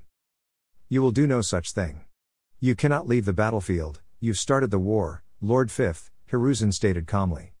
It's a wonder we haven't taken advantage of the element of surprise you gave us and disposed of Madara as well. Tsunade hadn't started any medical treatment, having merely given her assessment. Menma suddenly arrived, taking in the boy lying in his mother's arms, the highly identifiable 3-pronged kunai gashes as well as the purplish tint around the wounds, and the lack of action to correct this gross misdeed. He'd been there only a moment before his mind caught up. He looked to his father, needing more than anything to use the situation to hurt the man as much as he was hurting in that moment. Did it never once occur to you, that if one of your sons was working with Madara, then maybe, just maybe, both of them were? Madara knew he was lying. That he hadn't known the Shodai was Naruto in disguise. He had believed just as much as everyone else that Naruto, his younger brother, was dead. Which meant he was bluffing, aiming to hurt Minato emotionally more than physically. Madara would have smiled at the man's ability to think on the spot, if the situation was a little better. So you're telling me he's dying and you can't save him? Kushina questioned, gripping Naruto's shirt tightly. Mito-sama? Anyone? Can no one save him? Menma dropped to his knees, hands spreading over Naruto's chest. Fast was the only way he was going to save his brother. Fast enough to heal the wound so that he didn't bleed out, and fast enough to get him to the compound to try and give him the antidote. Problem was, Naruto's body was quickly shutting down. Giving him the antidote too late meant that nothing would happen. His heart wouldn't pump it through his system in order to negate the poison. Yet Menma refused to give up just yet, moving his chakra-encased hand to Naruto's injured hand. Naruto felt none of this, his senses narrowed to sight and sound, and even then, he was losing those. Kushina stared at the blood on her hands, at the kunai Minato had since discarded on the ground. She closed her eyes, a silent sob wrecking her form. Naruto could sense her turmoil, guilt flooding his core as he knew that he'd caused it. How many times was she going to have to face the death of her child? From Minato, he felt nothing. The man hadn't said a word since Hiruzen had spoken, hadn't moved. His core was completely cut off to Naruto. Menma's healing abilities were rudimentary, he knew that, but he had the advantage of Senjutsu, a skill Madara had tried to teach him. He had no talent for combat Senjutsu, so the Uchiha had tried to encourage him to add it to medical ninjutsu, just like Senju Hashirama had. Painstakingly he stitched the holes in Naruto's body closed, one cell at a time. Naruto could no longer see, his hearing limited only to Kushina's quiet sobs, and Menma's frenzied motions. All he had left was his sensing. All he had left was the one ability that told him he was dying, and there was nothing Menma could do that would save him. Menma knew it, he was just in denial, but his chakra wasn't. His core was already bursting with grief. Madara was angry. Livid. Completely enraged. The fact that he hadn't done more than call Menma amazed Naruto. Mito was the same as Menma. She knew that it was too late. The poison was fast, designed to finish a job when Minato hadn't in as little time as possible. Then, a voice, distant and strangely protective, filled his mind, just as a burning sensation burst from his core. You really are a stubborn baka who's utterly helpless without me. It's been a long time, Naruto. A familiar voice growled in the Uzumaki's mind. It sure has. Longer for you than me, I'd assume. Chapter 31. A fire far more agonizing than anything Naruto had ever felt before began to consume him from within. A chakra he had once been born accustomed to was now too much to bear. Kurama's chakra was far more potent than it had ever been, full of all the vitality of a tailed beast who'd lived freely for the past 60 years or so, and man did it make a difference. The poison's effects meant he endured this pain alone, and silently. Perhaps it was in defense, perhaps it was due to the poison, Naruto wasn't sure, but his mind struggled to remain in the present. As his sensing faded away, and his world moved to the distant past, he could only hope that Madara would work things out. Hashirama.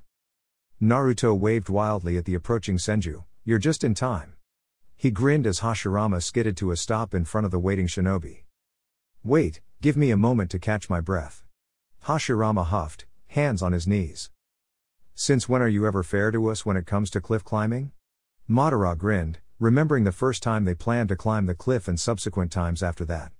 Hashirama waved a hand, not in the mood to defend past actions as he focused on evening out his breathing. Oh come on brother, you can't be winded from that small run. Tobirama smirked. I made it here before you and I'm fine. Oh yeah?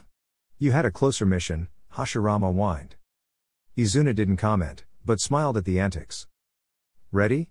Naruto asked, pulling out 2 kunai. I just got these kunai, Izuna whined, looking at his own pair.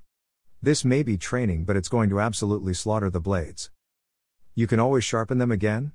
Naruto offered, looking at his own blades. His were different, the last couple he had from his time in his past, and their future. Couldn't be helped, he'd just have to be careful with the ones he had. On your mark, set, Madara announced loudly when all 5 appeared ready, before in unison all 5 boys yelled go. The kunai were slammed into the wall, used to pull the boys up to the top of the cliff using nothing but the strength of their arms. All 5 started strong and fast, clawing and hacking at the rock face in their rush to reach the top first. None of the boys wanted to fall behind, as that would mean falling victim to all the flying pieces of rock face. Madara took the lead only to be immediately overtaken by Hashirama. Naruto would have laughed if he had the breath to spare. As it was, he was neck and neck with Izuna and Tobirama. The boys were younger than him but he was sure he didn't hold a candle to their skill. No one in his year from the academy could say they could outright beat the boys currently climbing the cliff face with him. He'd grown, he'd improved. If he were to go back to his present right now, his classmates and friends would not recognize him. Yet, the 4 boys were miles above what he'd ever hoped to be at their age. He forced his pace to increase, grinning madly as his arms ached. No way am I letting you beat me, Naruto. Madara screamed as he too picked up the pace. Less than a minute later and they were all lying on the ground panting and laughing. Oh man, I wish we could stay like this forever. Naruto's grin was the widest he'd ever thought it could be. 0.0.0.0 Menma stared in mute shock as a malicious red chakra engulfed his brother's body. Whisker marks not unlike the ones the Shodai had begun to etch into the skin on Naruto's cheeks, his clouded eyes sharpened as crimson bled into the bright blue irises, elongated canines protruded forward just barely visible, nails grew and sharpened into vicious claws, and Naruto's hair stood on end making it appear wild and feral. Menma, Itachi said just loud enough to snap the namikaze out of his daze. Don't touch him. Madara warned, that chakra is poisonous. Kushina buckled slightly at the information. Poisonous? But then why? That boy has a unique disposition, one that allows him to benefit just as much as he suffers, Madara said, watching as slowly Naruto's face began to show more emotion. One emotion really, pain. Proving that Kurama's chakra was helping to fight off the poison, but it wasn't without consequence. A strange silence took over as each person watched Naruto in fascination. Hiruzen moved closer to Jiraiya where he whispered something to the other man. Jiraiya's eyes widened before nodding in determination. Madara sighed. He could read lips quite easily. He'd always had good eyesight, even without the Sharingan. Hiruzen had realized that the chakra encompassing and coursing through Naruto was tailed beast chakra. They were going to try and take Naruto. Even if it wasn't tailed beast chakra, they needed Naruto to find out where the tailed beasts were. It was too much to hope that Menma's earlier words would convince those watching that the Naruto before them was the young boy of this world and his portrayal as the Shodai had been nothing but pretense. Naruto's actions of summoning and opening the boxes had shown Hiruzen that he knew enough. Menma, get him out of here. Madara barked, taking over seeing as no one else seemed to know what to do. A war had been started and he intended to finish it. Madara didn't wait to see if Menma listened. He shunshined out of view, reappearing directly in front of Jiraiya, landing a kick to the man's stomach. Jiraiya had been about to do the exact same thing, Madara having beaten him to the shunshine. Now was the time for action. No more talking. Menma wasn't sure how to proceed. Sure, he agreed that he needed to get Naruto out of there, but for the most part Madara had said the chakra encasing Naruto's body was poisonous. I'll grab him with my chains, Haruto stated gruffly. I need to get Tatsumaki and Arashi out of here anyway. A gleaming chakra chain snaked its way over to Naruto's limp form, Menma conceding as it was actually a pretty good idea. I'll go help Madara, Itachi said, noting that Orochimaru had tried to pick up where Jiraiya had been interrupted. A large crow puffed onto the grass field, swooping right for Orochimaru with a loud caw. Orochimaru jumped backwards, landing on the back of a hawk. Kushina. Get to Minato, Mito said as she raced past the Uzumaki, heading for Tsunade who'd pulled out a kunai. The chakra chain that had been about to wrap around Naruto's body was smacked away as Naruto sat up. His eyes were blood-red slits, glaring at Haruto. I can walk. The voice, it wasn't Naruto's. Menma grit his teeth. Was this some ploy of the enemies? Kurama had wanted to avoid taking over Naruto's body, trusting Madara to keep Naruto's body safe. Taking over took away from healing the poison. It was harder to establish a decent connection with Naruto without the seal they'd once had. He couldn't let that chakra chain touch Naruto's body though. The properties of those chains would break his current connection to Naruto. Who are you? Menma said, gaze hardening. Kurama ignored him, getting to his feet and moving towards the Uchiha compound. He stopped only long enough to watch Madara battling Jiraiya. The man was toying with Naruto's one-time sensei. He was capable of more than taijutsu, which he seemed to be using, rather than ninjutsu or even genjutsu. You better sort this out quickly, Uchiha brat. Kurama muttered before continuing on his way, his control somewhat jerky and forced. Menma. Go help Itachi. Mito landed on the ground only long enough near the red-haired Namikaze to bark the order at Menma. He nodded to Haruto, entrusting the man with his brother before dashing towards Orochimaru, disappearing from view and reappearing a moment later aiming a kunai at the man's head. He never really had liked the three students of the Yondaime and now he was more than happy to fight against them. Orochimaru blocked the blow, swinging a leg around which forced Menma to jump away. Menma jumped away at the same time as he threw the kunai. Orochimaru was arguably the best of the three students. He was the most well-rounded, with enough jutsu, taijutsu and medical ninjutsu to make him a threat large enough to warrant both Menma and Itachi's attention. Itachi aimed his attention towards the hawk circling above, releasing his crow summon. Crows were smarter than hawks, but too small to do much more than poke the larger bird's eyes out. Itachi would succeed more if he managed to summon his crows at random, rather than leaving them in the hawk's piercing gaze. He couldn't reach the hawk, forced to wait for the bird to strike him directly or to use long-range jutsu. However, thinking of the weakness of the jutsu, the summoner was the weakness. A disruption to Orochimaru's chakra was a disruption to his link to the bird. Was the bird that much of a hassle to him? Not really. But it could be a hassle for their forces overall. So therefore, taking away Orochimaru's summoning ability took away his advantage of boosting their forces with summons. To be fair, the only real way to take away Orochimaru's ability to summon was to take away his ability to perform jutsu. Itachi turned his attention to Menma, catching his eye and signaling him. Break his arms. Menma nodded, moving his attacks to a more contained style, rather than the widespread ones he'd been using before. Itachi ignored the hawk and aimed a fireball for Orochimaru's left, while Menma slammed his hands to the ground, raising 3 walls that limited Orochimaru's movements. Itachi burst through the fireball, using a straight punch to knock Orochimaru into the wall, where Menma immediately created another wall. There were advantages to being known for long-range attacks in genjutsu. People didn't really see the straight attack coming until it was too late. Menma sank his hands into the wall, grabbing Orochimaru's arms as he slammed against the rock. He yanked backwards, hard, sinking Orochimaru's limbs into the wall, leaving the man in a position where he was forced to bend forward or risk the dislocation of both his shoulders. Itachi didn't give him the choice, kicking the man in the chest, the dual loud pops and the now grotesque positioning of Orochimaru's shoulders announcing the pain the man was probably feeling. Yet he did not utter a sound. Menma let go of Orochimaru's wrists, a small portion of his arms protruding from the wall like some sort of freak attraction. The Namikaze ninja did not hesitate before grabbing hold of each arm and snapping the bones in two. At this action, Orochimaru screamed his agony, his rage. Menma and Itachi had been too quick, too coordinated for him to even guess at their desired outcome, and even less so to prevent it. Be glad we didn't aim for your head. Menma growled, lowering 3 of the walls, leaving Orochimaru trapped in the wall of rock with his arms dangling limply behind him. You think you're so powerful? Orochimaru spat, hatred deep in his gaze as he glared at the two. High above them, the hawk puffed away. No. We're just not taking any chances. Perhaps see it as a sign of respect. Itachi offered, deciding if they were needed elsewhere or if they should remain guarding Orochimaru. The man may have appeared incapacitated, but Itachi knew better than to assume. 0.0.0.0 Mito knew to keep away from Tsunade's direct attacks. After all, Mito was the one that taught her to deal such immense amounts of damage. Your grandfather would weep if he saw you now. Su-chan. Mito chided, lightly sidestepping a heavy kick. Would he weep if he saw what Nawaki has become? Would he weep if he knew what his village faced in the outside world? Tsunade bit back.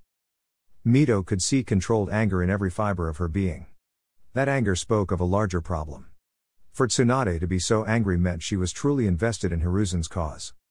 Your grandfather knew when sacrifices were necessary, and he definitely knew that retaliation got nothing in return other than more retaliation.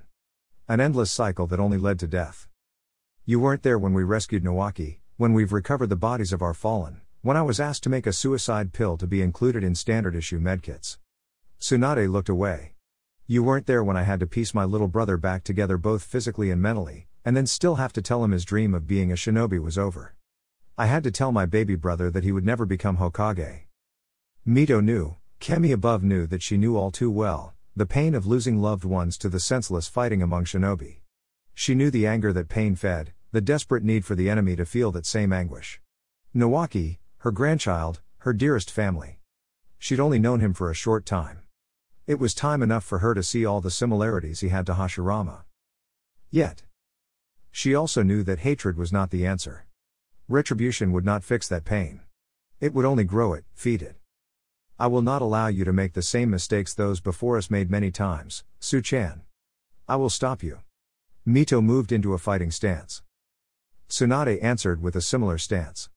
Then I will have to show you the depth of my pain. Her hands lit up with medical chakra. Mito had an advantage of being an Edo tensei. Still, that medical taijutsu style could be troublesome. It was meant to disarm, sometimes permanently. However, as far as Mito knew, Tsunade had never bothered with sealing. That would prove to be her downfall. Tsunade's attention moved towards another fight for a second, eyes narrowing as her eyebrows pulled together. Mito knew her concern was for her teammate, Orochimaru. Mito took the opportunity, aiming to trap rather than harm. She aimed low, towards the ground, slamming a hand on the grass directly underneath Tsunade's feet. Barrier method formation, triple formula. Standard Chunin level stuff. Mito used the same motion to jump back into the air, avoiding the explosions that activated immediately upon the seal settling. Tsunade was forced to guard as each time she moved a step another explosion was activated. The green medical chakra encased her body, acting as armor. That was an interesting application of the technique. If Mito didn't hurry, the motion-activated explosion seal would quickly become meaningless and Tsunade would be back to attacking her. However, Mito had enough time to activate string light formation. A seal meant to bind Tsunade in place. A slight variation was enough to change the basic formula to freeze rather than contain. Tsunade halted where she'd been about to jump out of the previous seal's range. Such amateurish seals. I expected more from you, grandmother. Tsunade grit her teeth. If they work, they work. Mito replied, not even a hint of mockery in her tone. I was the one that added them to the Chunin training program. Tsunade's face softened before a sad smile tugged at her lips. Mito didn't have time to react, having forgotten that the medical chakra armor would have cancelled out the freezing effects of the seal. Tsunade's full-powered punch landed a direct hit to her chest. Mito's body exploded in a shower of tiny flecks of dust. Tsunade dashed away, not bothering with waiting for the reanimation jutsu to bring her grandmother back. Her aim was Orochimaru. He was better at sealing than she was anyway. 0.0.0.0 Kurama made it to the medical tent, lying down on a bed before letting go of Naruto's body. That Haruto brat had followed him the whole way, so he wasn't worried about attacks. He'd sense a strong enough skill from the brat to ensure he'd be adequate protection. Even if he didn't stay, they were in the middle of the Uchiha compound, so to speak. If those red-eyed demons couldn't protect Naruto, then they deserved to lose. Arashi, you're going to have to look after your brother, Haruto said hurriedly. I won't be able to stay here for long. I'll be needed out on the battlefield helping Mito-sama. You will need to protect Naruto. Arashi opened his mouth, but Haruto placed a hand on the teen's shoulder and the words died in his throat before he could say them. You won't be alone. I've surmised that the Uchiha will help you. Besides, you're stronger than you let yourself think. Or did you forget that you're a Jonin now? Tokubutsu Jonin, Arashi mumbled, looking to the side. Better than me. I'm still an academy student, Tatsumaki mumbled, sticking close to Naruto, whose face seemed to finally be able to show more emotion, only this emotion was eyes screwed up, lips pulled into a snarl with eyebrows pushed close together. Tatsumaki. Listen to your brother, and by no means do you touch that chakra, Haruto gave the young boy a stern look. Yes sir, Tatsumaki said with a small salute, posture rigid. He relaxed somewhat, shoulders slumping. Just make sure you come back, he added, looking away with a pout. Haruto stayed for a moment or two longer, not wanting to make promises he wasn't sure he could keep before swiftly moving out of the medical tent. As he passed Akira, he gave her a small nod which she returned. With that he moved back towards the battles, sure that he'd be needed. 0.0.0.0 Sakura marched past Uchiha Akira with a purpose. She'd seen Naruto walk this way and she wanted answers. Kakashi and Sasuke were close behind her, with Kakashi stopping long enough to check with Akira if they were even allowed to enter, and with Sasuke stopping long enough to nod in respectful greeting to the well-known Uchiha researcher. Sakura noted that Naruto was now out cold on a bed, his appearance more than a little puzzling. A crimson chakra encased and bubbled around his body, his features having taken on a wild appearance even while sleeping. Don't touch the chakra, Arashi said firmly, looking up from his seat next to Naruto's bed. Tatsumaki was lying on a bed, looking petulant. He had probably been told by Arashi to get some sleep. Oh Arashi-kun, Sakura sighed. I'm so glad you're here and you're safe. She dashed over to the red-haired Uzumaki and pulled him into a hug. Kakashi stood over Naruto, a deep frown seen through the mask on his face. This chakra, what is it? It's the thing everyone is fighting over, Tatsumaki replied, eager to not have to try and sleep. He sat up and swung his legs over the edge of the bed. Madara-sama said that Naruto-kun was special, that the chakra was helping him. It appears to be sentient, Arashi added, raising a hand in a half shrug as Sakura stepped back. Sasuke titled his head in consideration. How long do you think he's been hiding this power? Naruto hadn't shown much skill in the academy. Had Madara been training Naruto? Kakashi touched his chin, scratching at it absently as he mulled over the question. Well, when I was training him, he showed a lot of promise. His biggest problem seemed to be focusing. Perhaps he figured a way around that? No, there was more to it. Sasuke closed his eyes, their spar from some time earlier coming to mind.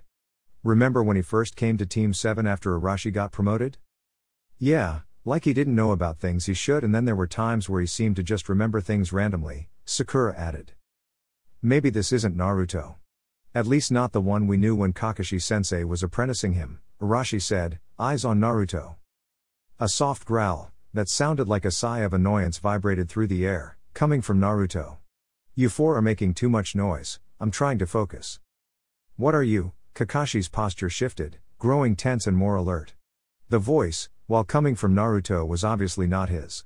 It was too deep, too feral and gruff.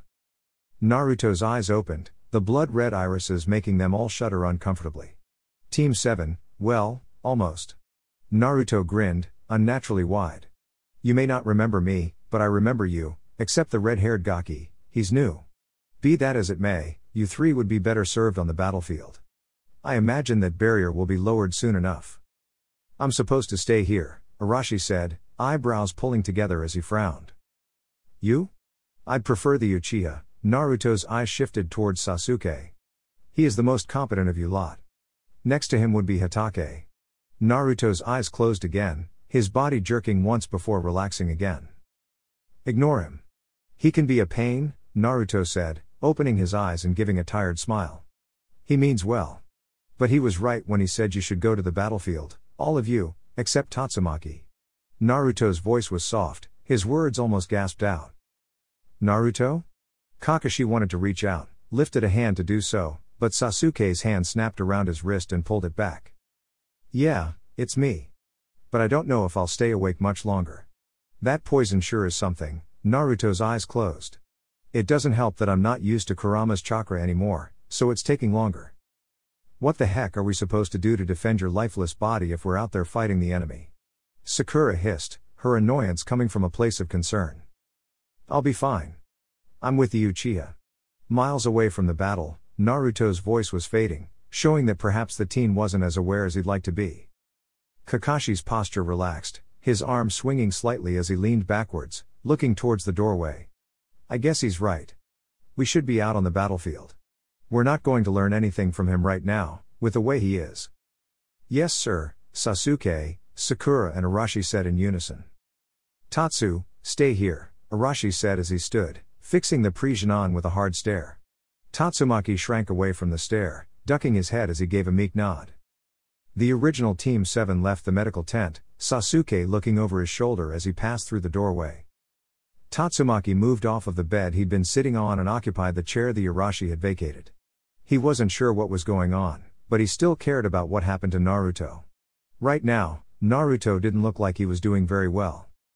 Tatsumaki pulled his legs up, hugging his knees to his chest. Whatever was happening, he hoped it ended soon. 0.0.0. Madara spit out the fireball, keeping it small and contained yet strong enough to blast through the mud wall Jiraiya had erected. Madara knew that Jiraiya was skilled enough to be able to use all chakra types. Jiraiya's specialty was fire style, and yin and yang style jutsu. Hiruzen was also fairly skilled in most styles. Even more so than his student. Not that Madara was worried. It just meant he had to be more careful. What was the quickest way to disable Jiraiya? Killing him would not end well with Naruto, yet sacrifices may need to be made. As the smoke and dust cleared from the attack, Madara watched as Jiraiya's hair shifted and retreated from where it had wrapped around his body. The man was nothing if not creative. Hiruzen came at him from behind, throwing a shuriken and blazing through the hand signs that made one shuriken thousands. Madara answered the flying projectiles with a larger fireball than before. Madara was forced to dodge out of the way entirely when Jiraiya doused his fireball with a wall of water. The shinobi sure was talented if he managed to pull such a large amount of water without a large natural source nearby. Tobirama would have been proud. As Madara sprang to the side to avoid the projectiles from earlier, he was suddenly encased in a cloud of ash. Ah, a Sarutobi special technique. He ducked low to the ground and formed a small earth dome just as Hiruzen ignited the cloud of ash in a rumbling explosion. A volley of spikes penetrated the earth dome, Madara only just managing to press himself against the side of the wall. Lighting encased Senbone landed in the ground and he grit his teeth in annoyance. He knew what they were doing, their strategy all too clear. Every nature type had its weakness and its strength. For every nature type Madara used it would have a weakness. If he answered an attack with the corresponding weakness, the other enemy would answer with a weakness in turn. At this rate, it would be who would make the mistake first, or who would run out of chakra first. Madara wanted to activate his Sharingan, however he hesitated. The Sharingan was useful, no doubt, but it took more chakra than he could spare. A very well kept secret was just exactly how Madara was still alive, and in this fight, that secret gave Hiruzen and Jiraiya the advantage. I was really hoping you'd have finished this squabble in better time, Naruto. Madara bit out in annoyance as he dropped the Earth Dome. All he could hope for now was keeping these two busy long enough for Naruto to recover. He threw a kunai at the barrier, charged with enough chakra to pierce the barrier. It was one of those silly barrier tricks where large wide areas of attack were pointless, but one small piercing attack caused the barrier to come crashing down immediately. It served its purpose, but for now, it was time to expand the war zone. Madara glanced towards the Uchiha as the fighting force dashed towards Hiruzen's supporters. Hurry up, Naruto. You're the only one that'll be able to end this. 0.0.0.0. It's not too late to stop this, Anata, Kushina said, approaching her husband who still seemed to be in shock. Kushina didn't blame him. She wanted nothing more than to pause time, gather her bearings and find out just what the hell was going on. She didn't like being so overwhelmed, so out of the loop. What was worse, she felt that her whole life had been nothing but a puppet show.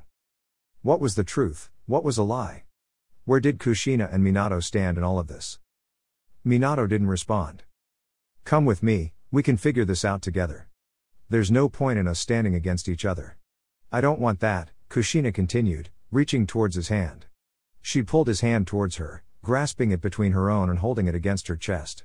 Minato's gaze moved towards hers, his eyes showing a world usually closed to her. It's all I know.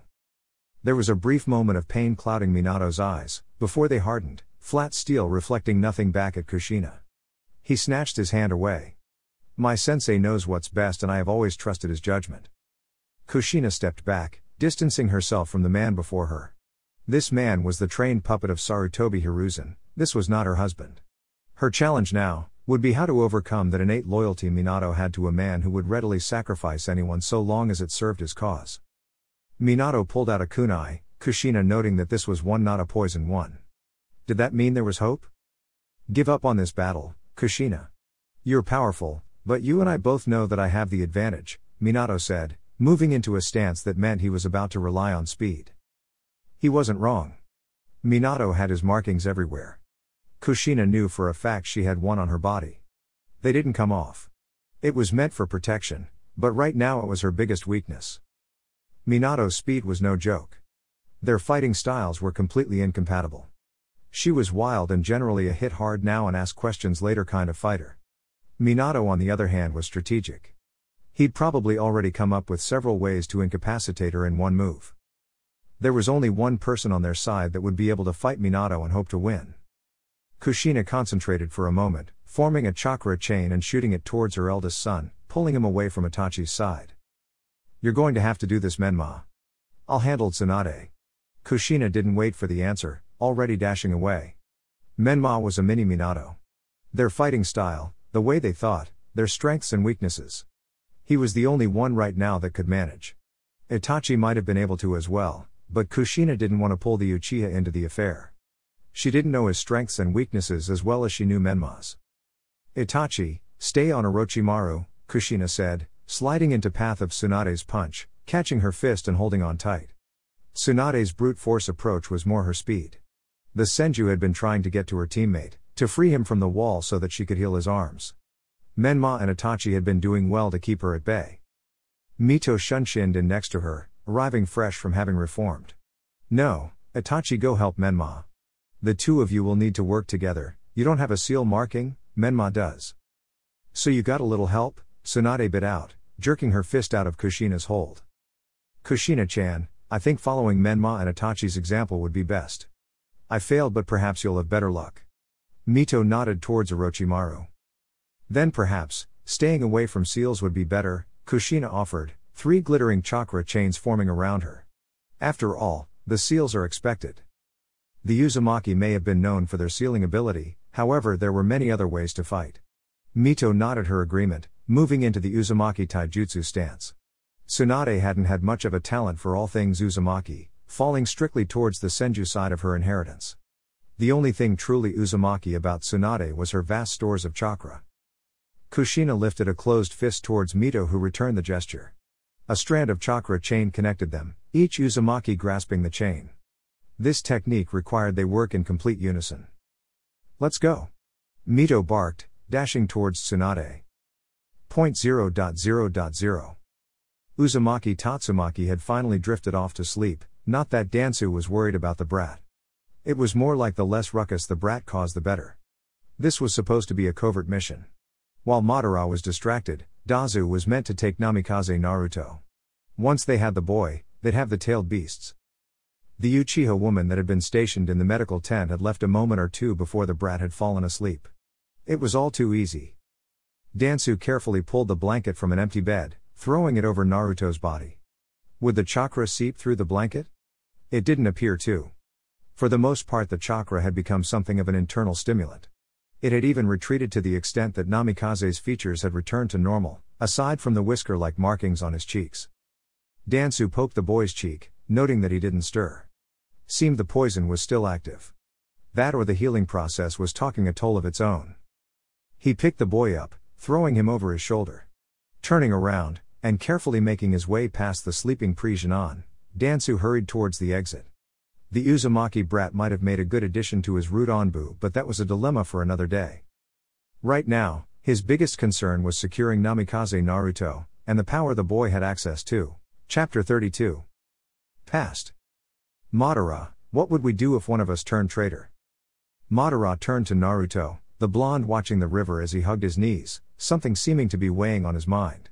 It was one of those rare moments where it was just Naruto and Madara, the others all out on missions.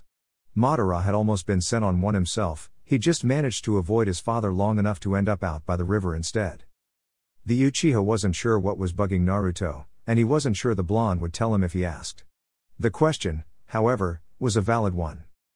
There were times where Madara couldn't help but wonder about how things would have turned out had it not been for Naruto. That day when their fathers had sent Izuna and Tobirama to spy on their elder brothers, that would have been the day their friendship ended. Madara knew that as sure as his heart was beating. It's hard to say for sure. People have many reasons for the things they do, Madara shrugged. But an enemy is still an enemy, even if that enemy used to be a friend. I'd like to think that someone would talk some sense into me, Naruto whispered, eyes distant and clouded. It wasn't often that the usually positive Uzumaki was so down. Have you ever considered what you'd do if you realized you were fighting on the wrong side, that maybe your enemy was your enemy because you were wrong? Madara offered, perhaps not helpfully as the question might only serve to further confuse Naruto. So how would we know? Naruto's gaze sharpened as he turned to look at Madara, a rare seriousness on his features. Well, for me, I'd ask myself if I was doing anything that my father would approve of. If the answer was yes, then I'd know I was wrong, Madara said, so matter-of-factly that Naruto cracked a smile, eyes crinkling at the corners as a more familiar expression appeared on his face.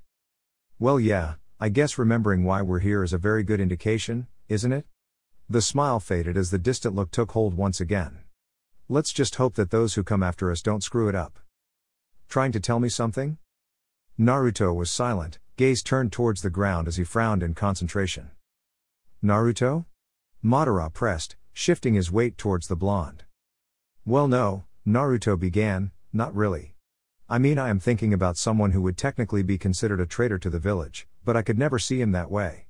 I wonder if I'd still agree with that in a couple years. Would it be a case of naivety? Would it be a case of denial?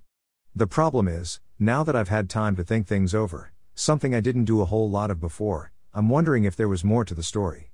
I'll never really know for sure, not anymore. Madara turned his attention back to the river. If you're never going to know for sure, then let it go, nothing you can really do about it now. The distant look didn't leave Naruto's eyes and Madara wondered if he'd ever find an answer that satisfied him. 0.0.0.0 Present. Naruto stood in front of Kurama, not physically but rather only as a projection. Kurama was very much physically there, relaxing in a sunny spot with his head on his paws as his tail swished through the air lazily. So when are you going to stop being a coward and end this petty squabble? What makes you so sure I can win? Naruto countered with a huff. Kurama responded with a sigh of his own. Don't make me explain myself. You and I both know the outcome of Hiruzen's foolishness, unless your own special brand of idiocy gets in the way. Naruto grinned sheepishly as he scratched his chin, you've got me there. He walked closer to Kurama, lowering himself to the ground and turning his body so that he was leaning against the fox's side. Kurama rumbled his displeasure, which Naruto ignored. It wasn't like his body had any physical weight to it, so what was the fox complaining about anyway? It was quiet, peaceful.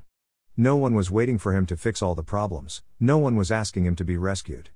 He didn't have to watch his words and his actions, being careful not to give too much away while probably making everyone suspicious anyway. He didn't have to think about who his enemies were, and who his allies were.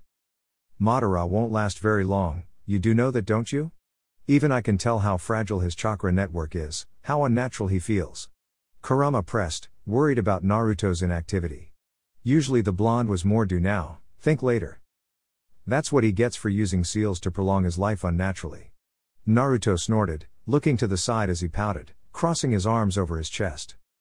You know, if you really think about it, you managed to prolong your life as well, with time travel seals, even if it wasn't intentionally, Kurama pointed out, but I get it. It's how we know he's going to lose. It's why you kept him out of the fighting as much as you could. It's inefficient is what it is. Madara doesn't have small reserves, but most of his chakra goes to powering those seals. What kind of moronic seals did he use anyway? Kurama didn't reply, leaving Naruto to continue to rant. I suppose he was desperate, and who was he going to ask to even make those kinds of seals for him? I don't think anyone had the ability to make those kinds of seals and all that. Naruto stood in anger, pacing. Well, if there's one thing that managed to work out well in all of this. No one managed to find you guys. No one even seems close. Kurama flicked an ear but otherwise didn't comment. And you can talk to me. That's managed to work. We didn't know if it would since you were sealed inside me when I made this place. Naruto paused in his pacing to gesture around him. This place was the pinnacle of all Naruto's sealing ability. A dimensional pocket frozen in time, a single perfect day, to be relived over and over. A place where all 9 of the tailed beasts could come and go as they pleased without another living body being able to access it. The only way in was through a seal that took a copy of one's chakra and showed it as a projection in the pocket. There, but unable to do a damn thing. That same seal allowed Kurama to talk to Naruto as he had been after Naruto had gotten poisoned, especially so since it was Naruto who had created the seal. But you never came to us. Not once. Kurama turned his gaze to the blonde, fixing him with a hard glare. I never intended to, Kurama. I promised that the tailed beasts would never again be used by shinobi, and I meant it, Naruto said, his body losing all its tension. That promise applied to me as well. You could probably use your Kekkei Genkai properly now, without my chakra interfering. Kurama pointed out. Yeah, I already tested it out with the toads. I really meant it when I said to Hiruzen he was way in out of his depth. Kurama stood and stretched, dipping low to the ground as his claws dug into the earth. Right now, he's winning. This enemy has really chosen their allies well. A small window appeared, showing Tsunade, Mito, and Kushina battling it out. Naruto studied their fight for a brief moment. My mother will win. Mito will realize that her undead status will make her the perfect decoy, and Kushina will then incapacitate Tsunade.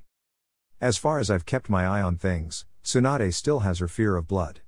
Fighting Mito works out for her since Mito won't show blood due to her undead status. Still, I stand by my prediction. A new window showed Orochimaru still struck in the wall. Naruto allowed himself a snicker. It didn't matter what world or reality he was in. He would always find Orochimaru creepy. They moved on to show Minato, Itachi, and Menma. Naruto frowned. It was immediately obvious that Menma and Itachi had taken some hits. Hard ones. Namikaze Minato was truly one amazing shinobi. He was thrashing the two prodigies, relentlessly. As Menma moved to attack, Minato would simply move to a seal marker. He had placed several in the surrounding area. Itachi was trying his best to remove them, but the Uchiha was hardly as fast as Minato was, and as fast as Itachi was removing them, Minato was simply placing more as he went. It was taking all of Itachi's concentration to find the seal markers, remove them, and predict where Minato would show up next with his Sharingan. He probably would have attacked Minato directly, if he was fast enough. At this point, the seal markers wouldn't even be burned away, not if they were placed directly onto the ground. They moved away from the fight as Minato landed a solid blow to Menma's face. That was going to leave a mark. The next scene showed Team 7 and Haruto, just about wrapping it up with the enemy forces. It was somewhat one-sided when you had the Uchiha clan on your side. Haruto's mastery with his chains was also rather impressive. He had the concentration needed to form several strands, direct them accurately and carefully, where they would wrap around an enemy and solidify. That was a technique that usually took several minutes to a few hours complete, never mind seconds. Naruto couldn't help the proud smile. Then the screen showed Madara and it was clear he was starting to feel overwhelmed. He wasn't relying on his Sharingan, he wasn't even using jutsu all that much, trying to dodge and weave his way around the jutsu being thrown at him all the while trying to find the opening that would allow him to take either Jiraiya or Hiruzen down. If you don't make a decision, you'll lose him. Kurama's grumble was soft, understanding. Why are you hesitating? Naruto sighed, shoulders slumping as he muttered, I'm still trying to find it, the creature, the one behind all of this. It hasn't shown up yet. Kurama's hum rumbled through the air as he responded, HN, if you haven't found it yet, then you know what that means. The statement settled into the silence, layering the growing unease. That it's not here. If you're right in assuming that Hiruzen had planned to seal the chakra into his own pathways, the creature may have planned to wait it out, until that foolishly ill-informed decision cost Hiruzen his life and the creature could then swoop in and claim his prize. Kurama offered, and Naruto couldn't help but agree.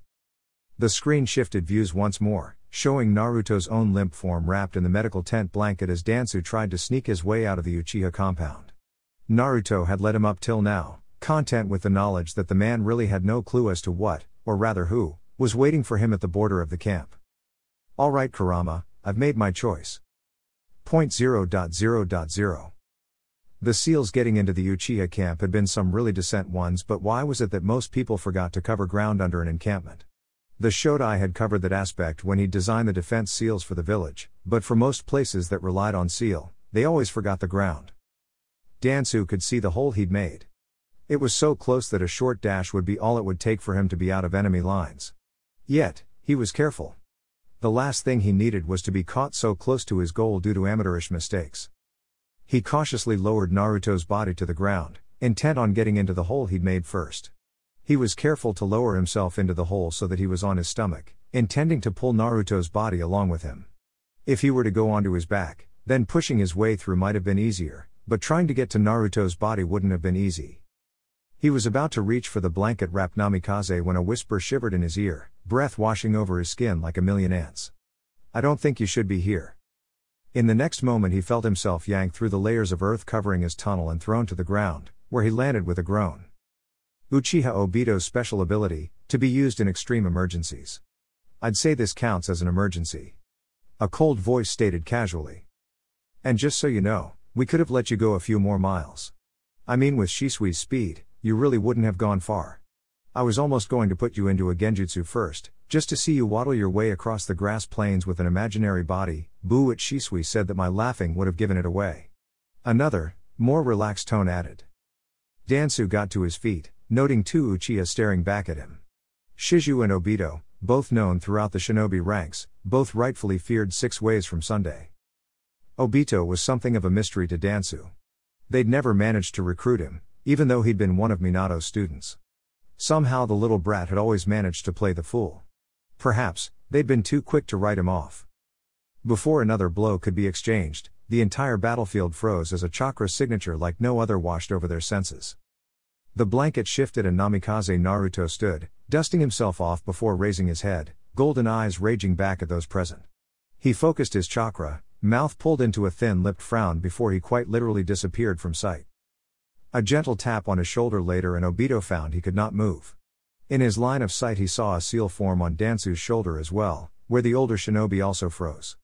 He'd appeared as though the minute he'd noticed Naruto move he was going to try and make a mad dash towards Hiruzen. Naruto's speed was unmatched in this world. Before anyone could do more than land from jumps or straighten their posture out of attempted kicks and punches, Naruto had hit them with a direct paralysis seal. 3 breaths later and every living person present, both enemy and ally, were standing, completely and utterly unable to do anything other than breath and blink. Sarutobi Hiruzen watched as the Shodai approached him, taking his time as he walked across the grass plain. He stopped just out of Hiruzen's reach, even though the older shinobi couldn't move. Naruto stood in front of Hiruzen, eyes cold just as they blazed with the color of the sun. I haven't always been the hero, done the most honorable thing. You try, you really do, but when you have a whole village of people to protect, well then you do what you have to. His eyes weren't the only physical change on Naruto's face. Red lines streaked over his cheeks, dripping down as though he'd been crying tears of blood. Red rimmed his eyes, making the gold all the more apparent. This was Naruto's Sage Mode transformation. I won't make the mistake of letting my guard down again. I'd merely been hopeful up till now that we could resolve this peacefully, without fighting. That's why Madara calls me naive, Naruto said, shoulders slumped as he looked to the side. But you failed to realize that he also listens to me. You failed to take into consideration that I was, and still am, the Shodai of the greatest village the elemental nations has ever seen. This title does not come without its own fair share of enemies. He turned a hard glare on Hiruzen once more. If Hiruzen wanted to reply, he could not. There was not a force in this world that would allow him to open his mouth and have his say. You didn't want to listen to me earlier, so allow me to take the pleasure of explaining to you how things are going to go, Naruto continued. These seals won't wear off when I run out of chakra. My Sage Mode isn't going to deactivate unless I want it to. See, Sage Mode is powerful, beyond measure. Yet it has a very glaring weakness, other than being so difficult to master. It runs out. It's directly proportional to how much chakra you have, but no matter how large your reserves are, it still runs out. 5, maybe 7 big jutsus in and poof, you have to recharge. Not easy to do in the heat of battle. Naruto pretended to be very interested in Hiruzen's clothing, not caring if the man was listening or not. He wouldn't be able to tell anyway since Hiruzen couldn't change his expression. I solved that problem temporarily when I was 16, fighting to avenge my master's death. Still, I wanted a better, more permanent solution. Naruto flicked some dust off of Hiruzen's shoulder. It was hard not to take the man seriously, to not listen to his every word. It was such a stark contrast to the almost happy-go-lucky approach he'd been using thus far. Hiruzen was hard-pressed to compare the cold, cynical version of Naruto to the gentle man he'd grown up knowing, and see any similarities between them.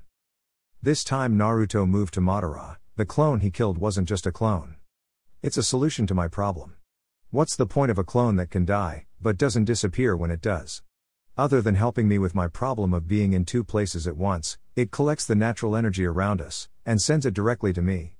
As long as that clone remains motionless, I can enter Sage Mode anytime I want, for as long as I want. Naruto waved a hand in the air, a motion of shushing someone who wasn't even talking. Now I know what you're thinking. All you have to do is destroy that clone.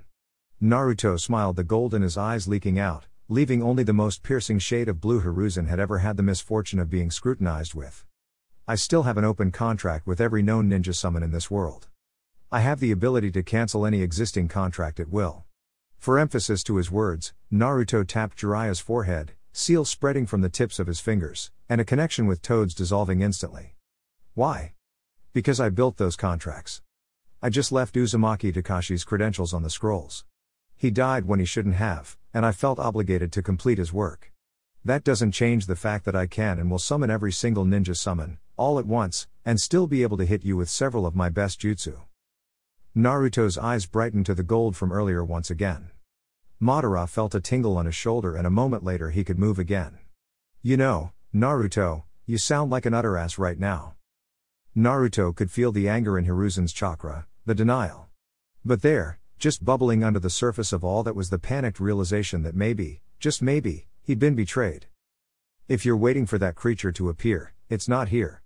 Naruto's tone was softer now, his gaze slowly warming. I don't know what it promised you, Hiru-chan, but it's wrong. Naruto released the paralysis seals, the shinobi on the plains behind them giving off a sense of relief as well as a healthy dose of fear. Naruto ignored them, and offered a hand out to Hiruzen, a peace offering, albeit a guarded one. You never would have won this, Hiru-chan. I didn't even tell you about all the seals I could have spent the next couple of hours applying to your, and all your supporters, bodies. Hiruzen's entire body seemed to slump as though some great weight had been added to his shoulders. There really was no denying he'd been thoroughly beaten. Sensei? Jiraiya was uncertain, waiting for Sarutobi's orders. Hiruzen took Naruto's offered hand. You better be right, Naruto-sama. Naruto felt the deep sense of duty in Hiruzen's chakra. He knew that without a doubt Sarutobi Hiruzen really had been acting with the best interests of Konoha in mind. Too bad a small grain of truth was all it took to make a bag of poison seem appealing. Oh, don't you worry, Hiru-chan. Unlike that old man behind me, I don't have any problems keeping up with my previous level of skill. I'll be sure to remind the elemental nations of that fact in a week or so. Naruto grinned widely, Hiruzen momentarily blinded by the absolute positivity Naruto was usually known for. It was in that moment, that all-consuming magnetism drawing Hiruzen back to his childhood to when he'd first met the man whom his father so respected, that the Sarutobi realized what a fool he'd been. He closed his eyes, and smiled sadly. The creature was probably stirring up trouble in other hidden villages. That was a given. Zetsu was its name. He'd promised Hiruzen the world, but all Hiruzen had wanted was Konoha. With Naruto-sama back with them, with the Shodai aware of threats such as Zetsu, Hiruzen knew that they would be fine, something that Naruto had been trying to tell him from the start.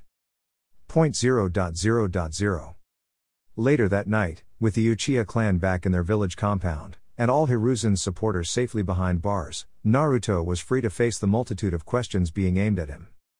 Just because he was free to do so, didn't mean he was around to answer. For the moment at least. Some things were more important, such as saying goodbye to an old friend. So Naruto, I seem to be leaving you with quite the mess to clean up. Mito smiled mischievously and Naruto rolled his eyes. Keep that up and you won't be allowed to leave until all of this really is sorted. Kushina was waiting silently by the doorway, unsure if she should enter or not. She wasn't entirely up to date with the current events, but she knew enough to know that Mito knew her son, that he really was familiar with the Shodai and that there was a close bond between the two. Minato had been temporarily stripped of his title as the fifth, the knowledge having not yet been made public as there hadn't been a formal decision as to what to do with the man, and his position. It was likely, however, that Minato would not be the Hokage for much longer. There was something wholly unsettling about having a leader that had been manipulated from his Genin days. The decision would be left up to the council. Mito cupped Naruto's cheek, stroking the newly formed whisker marks with her thumb. Perhaps we didn't give you enough credit, perhaps we should have told you all those years ago. Still, Hashirama never did forgive himself for taking you away from those you'd once cherished so dearly. I suppose Tobirama was the brains between those two. Naruto smiled sadly. There wasn't a right answer in this situation. It didn't matter if he had stayed if he had come back to where he was now. In either scenario he lost out on some form of family. Mito pulled her hand away, looking to Kushina to start releasing the jutsu. I hope to see you again, Naruto-chan, Mito said, moving backwards. Naruto didn't reply, looking away as Mito's face dissolved. 0.0.0.0 Standing in the empty trial room, Naruto had long since concluded that the first test had never been meant to be passed by anyone other than himself. Mito had been trying to find out if he had returned and she'd received her answer, keeping it to herself yet entrusting the blonde to do what was right for Konoha.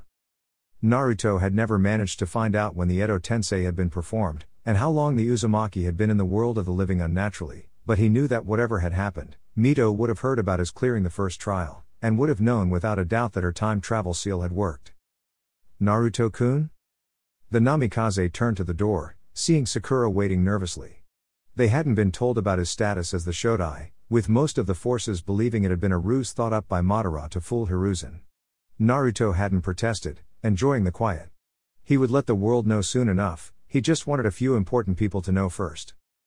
The rest of this world's Team 7 was soon to join Sakura and Naruto beckoned them closer. Come on over guys, we're just waiting for a few more people. You've been a hard shinobi to find these past 2 days. Sasuke commented dryly. Ah, well, been tying up some loose ends. I'll tell you about it after we're done here. Naruto scratched at his cheek with a small smile. Arashi said nothing, not knowing what to say, or even why he was there. Tatsumaki wasn't there and Naruto didn't want him to be.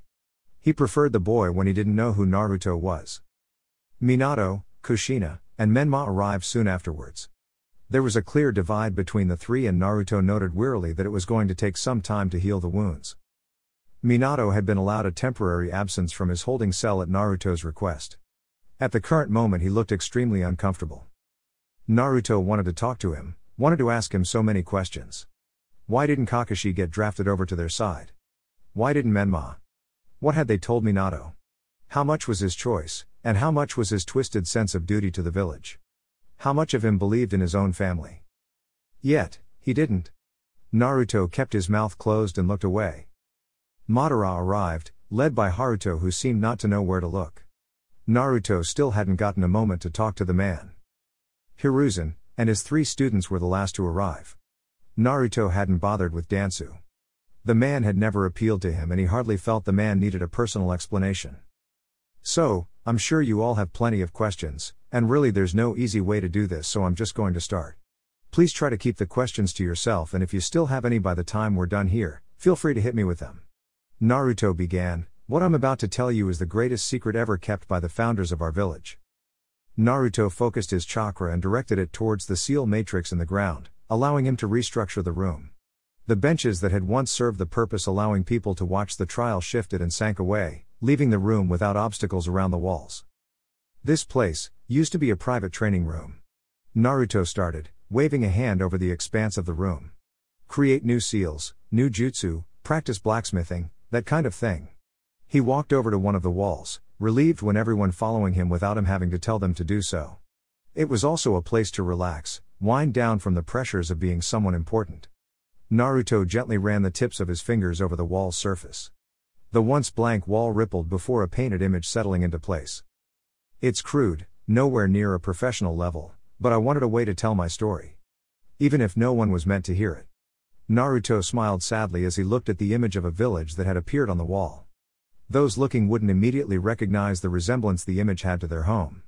The history books talk about the Shodai having come from a faraway village, where his parents died when he was very young. The Uzumaki had been astute enough to guess that perhaps the Shodai had lost his parents a lot younger than what he was willing to admit that he had. They never pressed him about it though. Naruto gestured to the wall, finally looking at those around him, seeing the confusion on their faces only grow when he announced, "What no one ever knew was that the Shodai was from a village called Konohagakure no Sato." Did Konoha's name come from the Shodai's original village? Did the place of his birth inspire their village? It was only in the next moment that Sakura gasped, hands moving to her mouth as she noticed one important detail in the wall painting.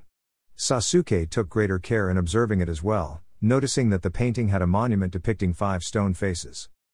4 of the 5 faces were very familiar, even if they were in the wrong order.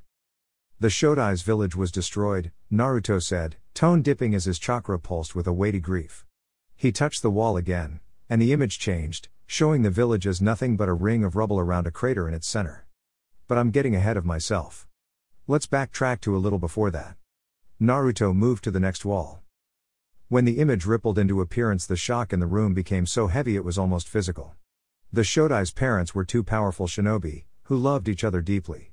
Uzumaki Kushina, who came from a village that no longer existed, and Namikaze Minato, a man highly praised for his genius. The image showed Naruto's parents, facing each other, looking happier than Menma had ever seen them. There was a red thread running through the image, almost connecting them in a way. It was a time of war, for most of their lives, and Minato garnered many enemies due to his skill on the battlefield. However, it was that same skill that allowed him to become the Yondaime Hokage at a very young age, following the end of the Third Great Shinobi War. This time the image changed to show the young blonde wearing the white and red haori, with the Hokage hat. Their happiness would not last long. The Shodai's parents loved their village. Loved it enough to die for it. It was that great love that meant on the day of the Shodai's birth, he lost both his parents to the village. But the Shodai didn't know this for a very long time. See, his father's great skill and plentiful enemies meant that the orphaned baby was given his mother's name, Uzumaki, in order to survive without fear of retaliation from those enemies. This decision was made by the Sandaime Hokage. This time Naruto touched the third wall, revealing the aged Sarutobi as a peaceful grandfatherly figure. When the Yondaime lost his life to protect the village, the Sandaime resumed his duties as the acting Hokage and took it upon himself to raise the orphaned Uzumaki child. Naruto paused for a moment, not wanting to meeting any gazes, not wanting to encourage any questions just yet.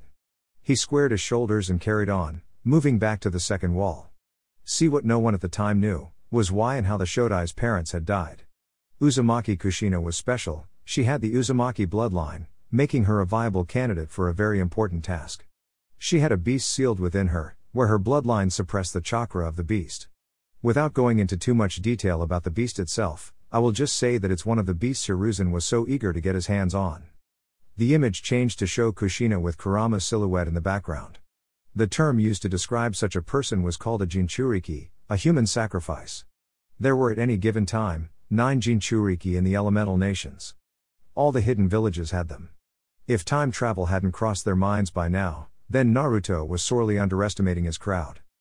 My mother had taken over from Uzumaki Mito, who had been the first Jinchuriki of the tailed beast. However, the seal that kept the tailed beast sealed within her would weaken during childbirth. My father had been fairly adept at basic sealing and had been present during the birth in order to keep the seal from breaking. It was a highly classified secret, my existence, and the status of the weakening seal. The whole thing was done cautiously just in case the worst came to worse. It worked, the birth went smoothly and I was born into this world, happy, healthy and above all, loved. Naruto had slipped and used direct possession pronouns. He didn't care at this point. This part of the story was important. The image had changed to show his father smiling as Kushina embraced a tiny baby Naruto. However, there was a man who knew about the secret, a man who should not have known. Naruto's tone and face darkened. He used baby Naruto as a hostage, took Kushina and Minato saved his son, and still weak from labor the man broke the Jinchuriki seal. The image changed to show the rampaging nine tails. What was then known as the Kyuubi ran amok, destroying all in its path. Years of anger and hatred had built up within the beasts and it relished the chance of freedom, the chance to inflict its suffering upon the people who had caused it. This part was easy for the villages of Konoha to understand, it was easy for them to remember. This was a night many people lost loved ones. It was a night many people feared, harboring a special hatred and rage for just this event. The image changed to show a masked man. The person who had released the Kyuubi also had a very important ability, the ability to control it. A single hole in the mask flared a brilliant red, 3-sipping tomo completing the look to make it unmistakably an Uchiha. Here Naruto looked to Madara. I never told you this part, Madara. He let out a shuddery breath. The man fought my father, and lost, retreating to continue his plans another day. This man had another important ability, to become intangible. That part is important because he wanted the world to believe he was Uchiha Madara, when he really wasn't. Naruto could see the recognition on some faces that the masked man had been Uchiha Obito. He wanted the world to believe he was Madara because that part was easy to convince. You see, Uchiha Madara was a traitor to the village, and even his own clan. Even if this was a good 40, maybe 50 years after Madara's time and Madara was believed to be dead, killed Senju Hashirama many years earlier. But that part of the story isn't important. The image changed to show the sealing of the Kyuubi. The Kyuubi had been sealed away because of its destructive power, more to keep it out of the hands of the enemy than any real desire to use that power for the sake of the village.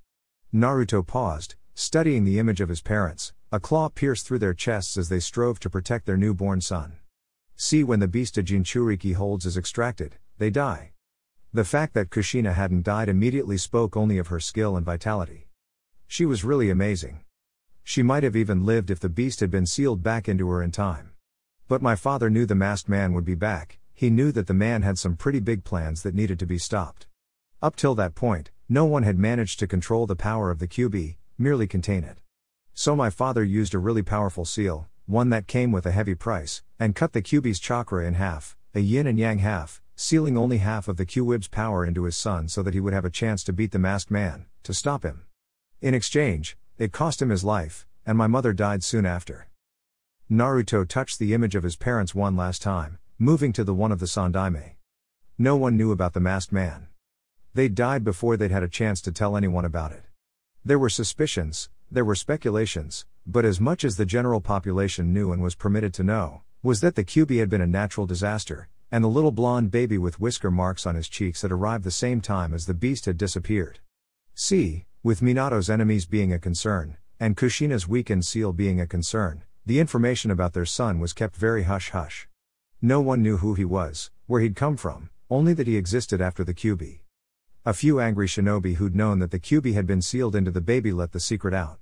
All the hatred and fear of that night was compounded and directed towards the object they believed was the cause of it all, the tiny, helpless baby that didn't understand any of it.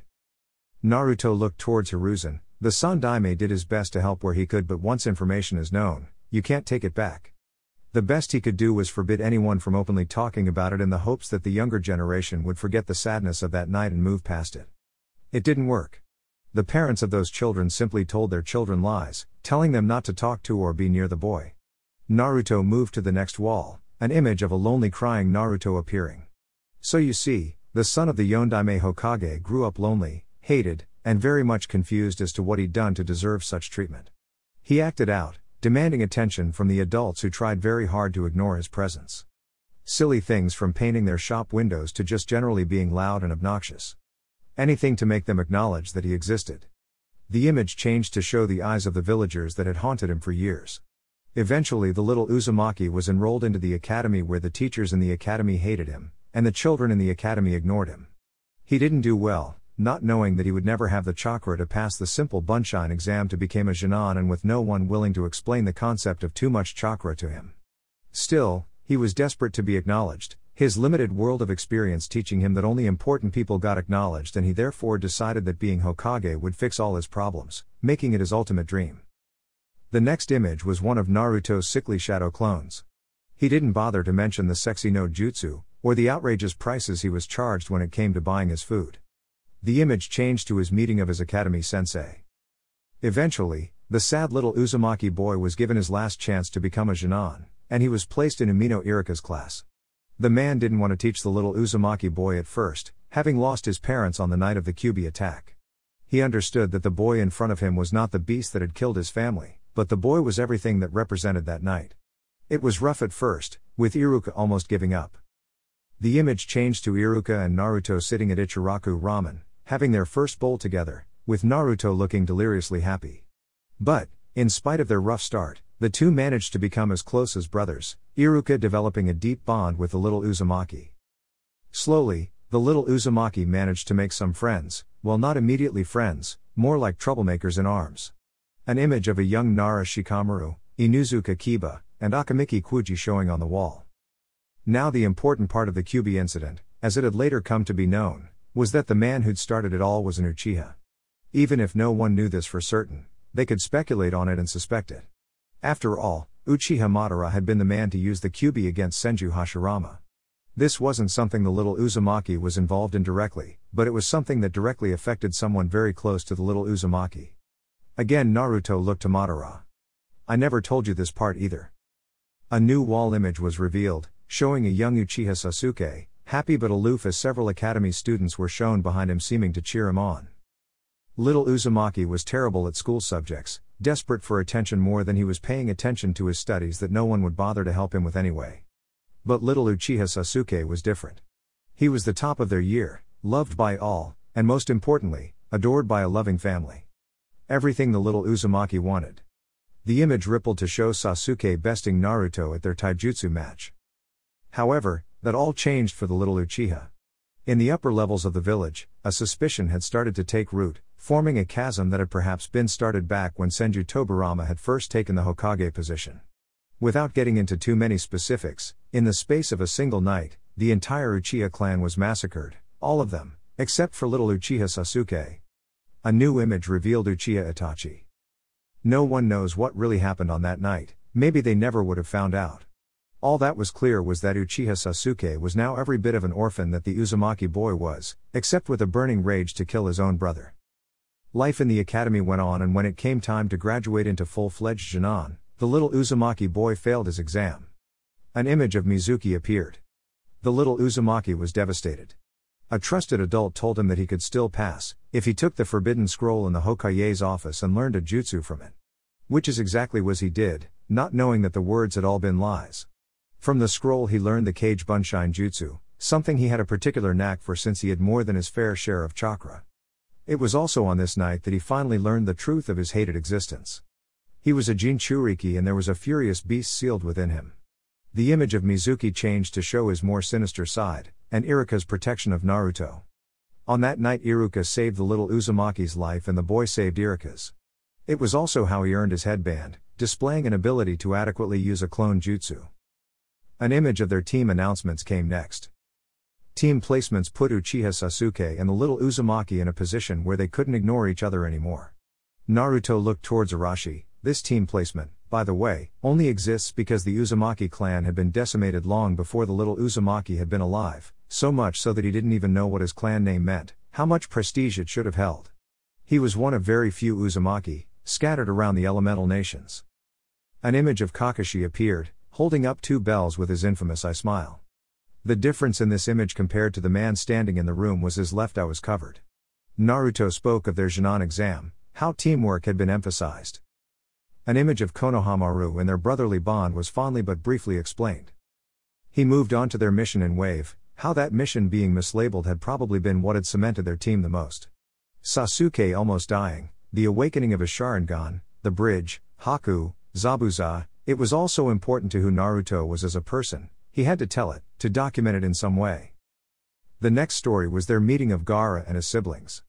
Naruto was sure to really emphasize the madness in Gaara at that point in his life. He needed the people in the room to understand that Jinchurikis were not an ideal solution. The Chunin exams were mentioned to place focus on Orochimaru and Sasuke's curse mark, as well as Naruto's meeting of Jiraiya. The invasion was hard for some to watch as it showed the full extent of Gaara's psyche, as well as the death of the Sandaime. Naruto's month-long trip with Jiraiya to find Tsunade came next, with his learning the Rasengan and meeting Uchiha Itachi for the first time taking center stage. The next memory Naruto had felt important enough to share was Sasuke leaving, his promise to Sakura to bring Sasuke back, and the mission to go after the Sound Four. The fight at the Valley of the End. The training trip with Jiraiya. The return to Konoha. The mission to rescue Gaara as well as the realization of just how big of a threat the Akatsuki were. Gaara's resurrection. Meeting Sai. Meeting Yamato. The mission to meet Sasori's spy that turned out to be Kabuto, which later turned into a Kyuubi-induced rampage. Seeing Sasuke at Orochimaru's hideout.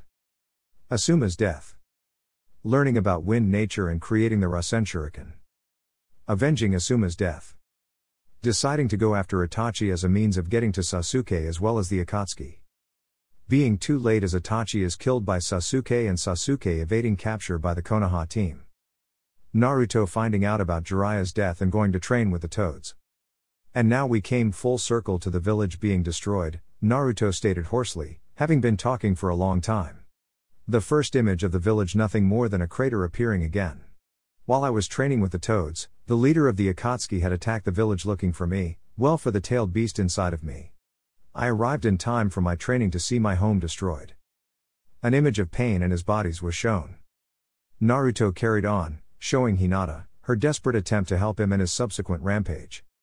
He showed his father, arriving in time to save him from himself. He showed Nagato in their conversation about peace just before the man gave his life to bring those Naruto loved back to life. The rebuilding efforts, and Tsunade's incapacitated state. Then came the announcement that Sasuke had joined the Akatsuki and Dansu decision to label Sasuke a missing nin.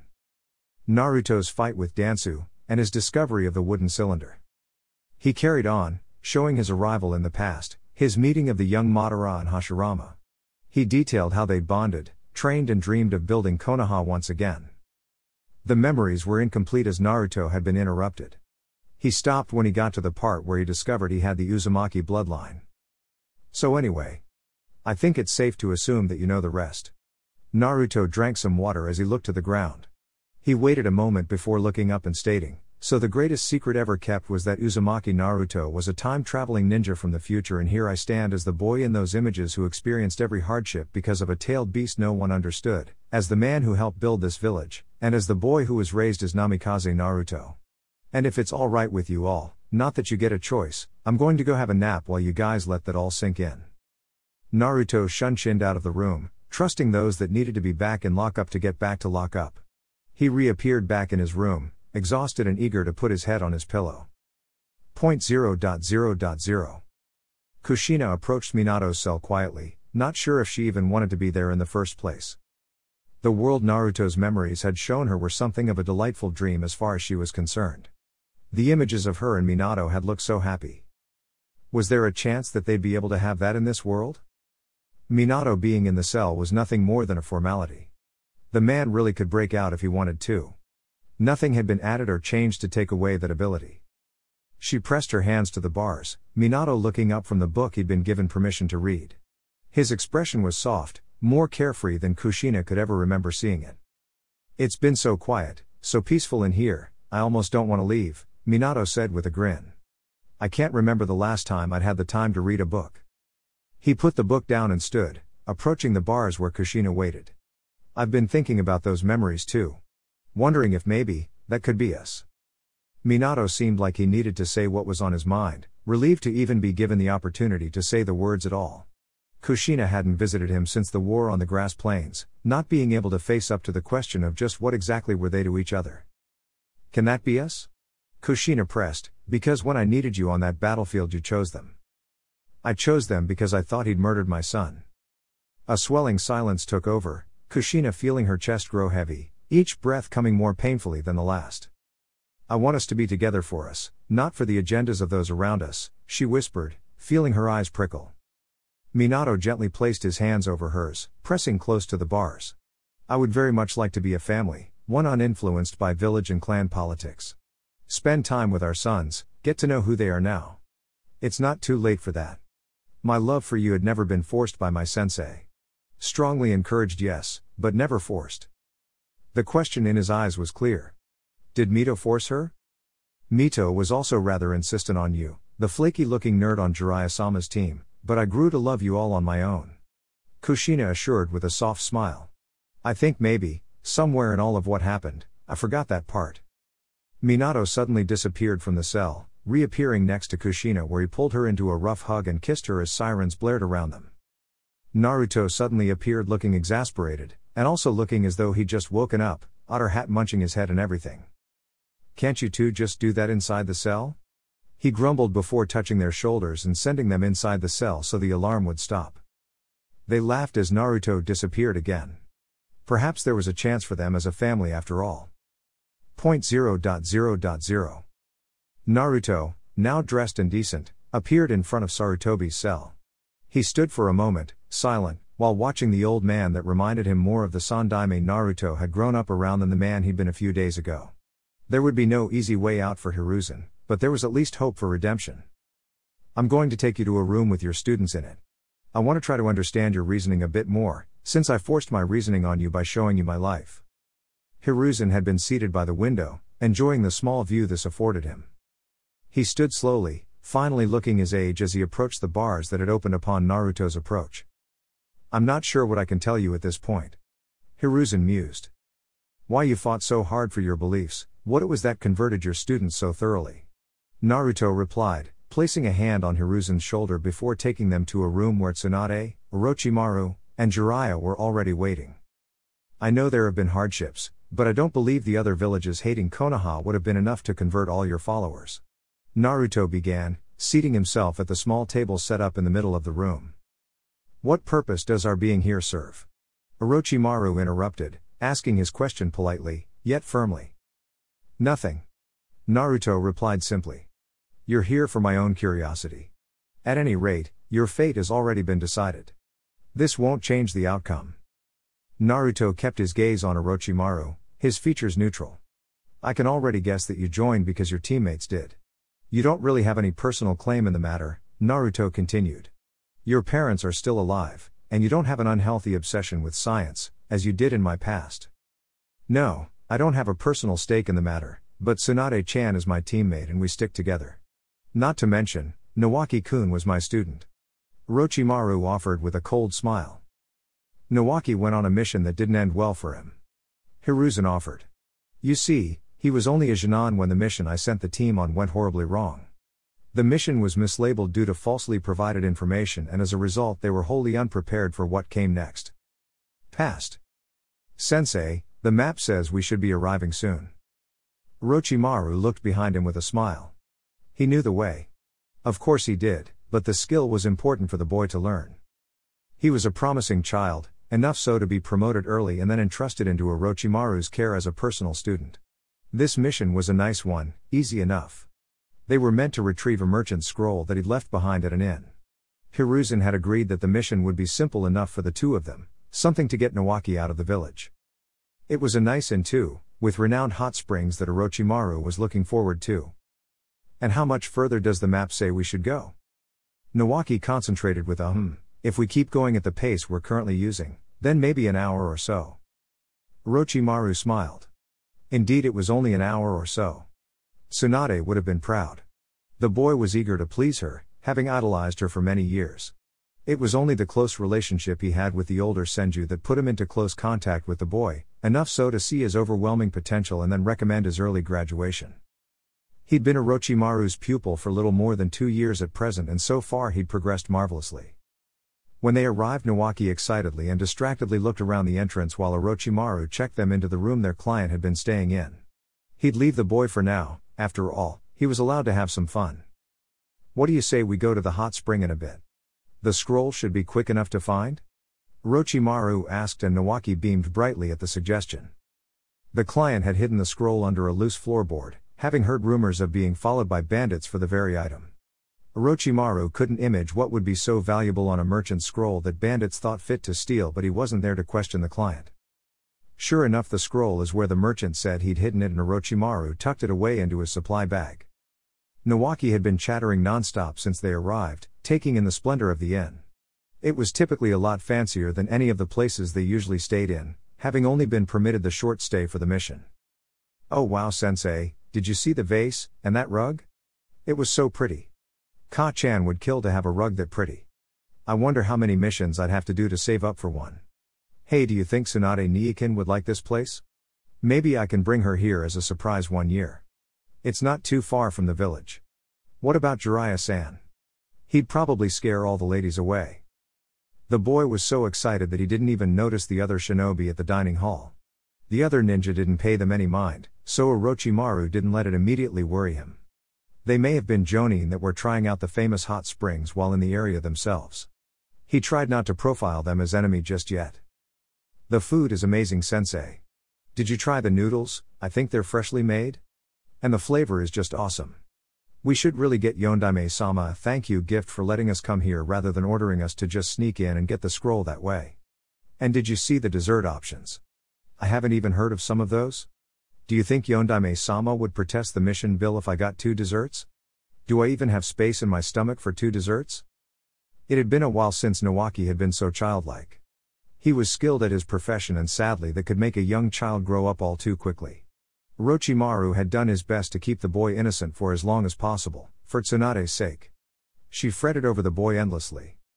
After dinner, they finally made their way to the hot springs, Orochimaru sighing at the delicious temperature of the water as well as the golden silence that washed over him. Nawaki's chattering had died off a minute or two ago. He'd raced ahead of Orochimaru and into the water so he could get the best spot. So, Nawaki, did you get a good spot? Orochimaru asked, eyes closed as he relaxed in the water. The steam was thick, making it hard to see where Nawaki had chosen, but that didn't mean his ears wouldn't hear the boy's reply. A reply that didn't come. Orochimaru was instantly aware, turning his head this way and that, trying to squint through the steam as well as taking note of any ripples in the water. Nawaki? Answer me. Orochimaru called, walking further into the hot spring. He didn't see the enemy that came at him from behind until it was too late. He was grabbed from behind and dragged away from the hot spring. Don't worry about your little brat. He'll be well taken care of. A voice snarled in his ear. Orochimaru jerked his body, trying to dislodge the hold, but they kept their grip. He growled and forced an arm towards the needles in his hair that had been used to keep it tied up. The needles also served a much more sinister purpose. He stabbed the enemy in the eye, not deep enough to kill the man but enough to make him let go.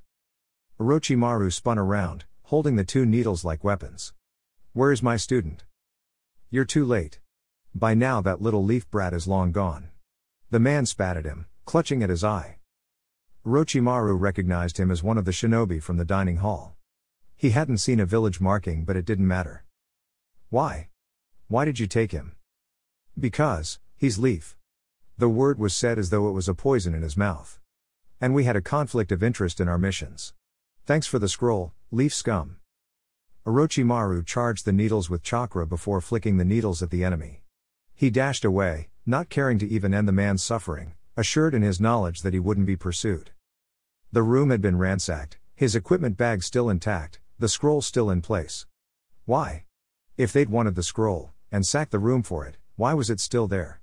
Orochimaru threw on his gear, leaving the scroll as a problem for later. He could still track Nawaki's chakra if he hurried. He found the boy, not too far from the inn, still naked from the bath, shivering from the cold and in a pool of his own blood. His hands and feet were tied, with several bruises forming on his body, the blood appearing to come from a stab wound in his leg. A cut tendon so he couldn't run even if he wanted to. Arrogant bastards had only cut one. There were 3 enemy ninja with him, digging through a bag they'd taken from their room. There were several items Orochimaru recognized as belonging to him or Nawaki, their enemy having seen fit to take those items as well, for whatever reason. A little medical kit was laughed at before being thrown towards Nawaki with a teasing jab that the boy looked like he needed it. Orochimaru had seen enough.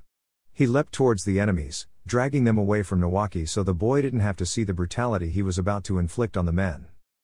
He killed them without mercy, without consciousness for their suffering, hurrying back to Nawaki only to see him in a half-seated position, the small medkit pried open and Nawaki shoving a familiar pill into his mouth. Orochimaru forced his fingers into Nawaki's mouth just as he was about to bit down on the poisoned tablet, feeling the teeth break the skin of his appendages and wincing. Nawaki screamed around the fingers in his mouth, not having realized who had stopped him, and tried to shove Orochimaru away. "Stop, Nawaki, stop it." Orochimaru dug the pill from his mouth and threw it away, pulling the boy close to his chest as the boy wailed into his vest, finally realizing he was safe. Many leagues away from the inn, Orochimaru tended to Nawaki's injuries. He'd left the boy only once to get the remainder of their things from the inn, including Nawaki's clothes, as well as to summon a hawk and send it to Konoha with an update on their mission. Nawaki dislocated his thumb in order to escape the bindings on his wrists, his severed tendon the biggest concern Orochimaru had, as well as a few choice bruises that may indicate more serious injuries. Satisfied with the work for now, Orochimaru turned away from Nawaki, leaving the cave to find some fresh water for the trip back. He'd seen a stream on his way to the cave, and didn't expect to be long. Nawaki hadn't said a word the entire time, Orochimaru not daring to ask for fear of what the boy would say. As he exited, Nawaki finally broke his silence. "Sensei, at least we still have the mission scroll." He turned to answer the boy, a smile of relief on his face, seeing Nawaki holding the scroll. What was so important in this scroll that those guys wanted it anyway? Orochimaru sensed the exact moment the trap triggered. He took a step forward just as the shock wave of a massive explosion slammed into his chest and he was flung backwards. Present. When Orochimaru regained consciousness, he was in the Konoha hospital, Hiruzen said, fingers knotted together as his tone softened. Nawaki survived the explosion, barely, and at 12 years old he was told his career as a shinobi was over, his dreams of following in his grandfather's footsteps and becoming the Hokage gone as well. Tsunade was the one to get there first after receiving Orochimaru's message, throwing pieces of rubble haphazardly in her haste to get to her brother. When she found him, it damn near killed her. Jiraiya added. The sight of someone you hold so dear, looking like that, well, it changes a person. It wasn't long after that we were approached by the creature, Zetsu, Hiruzen concluded. What he offered seemed the best option, after too many of our shinobi met fates such as Nawaki's. Some worse, some not as harrowing yet no less terrible. Naruto was silent, noticing that Tsunade hadn't said a word, but not requiring that she do so. I hear that you are married, Su-chan, Naruto stated softly, with a genuine smile at the idea. Your fate, after the events of recent times, is to be sent to the Konoha orphanage. You will tend to the children there, while running a medic-nin training clinic. Your days as an active shinobi have been ended. She stared at him with a wide, open-mouthed shock. Naruto didn't give her time to reply, looking instead to Orochimaru. Your fate will be to join the research and development department. I'm sure you'll have a special knack for it. You will also no longer be an active shinobi. Jiraiya, your fate will be to take on a Genin team. Train them, pass on your wisdom, and nurture them to be better. Naruto paused, taking a moment to look at the table before addressing Hiruzen, and finally your fate will be to have all your active duties taken from you. Your son will take over as the clan head, your contacts will be cut off from you so that you cannot influence outside events, while you remain in your clan compound for the rest of your days, and your job will be to train Konohamaru into an exemplary shinobi of Konoha. All of these fates were decided with great care.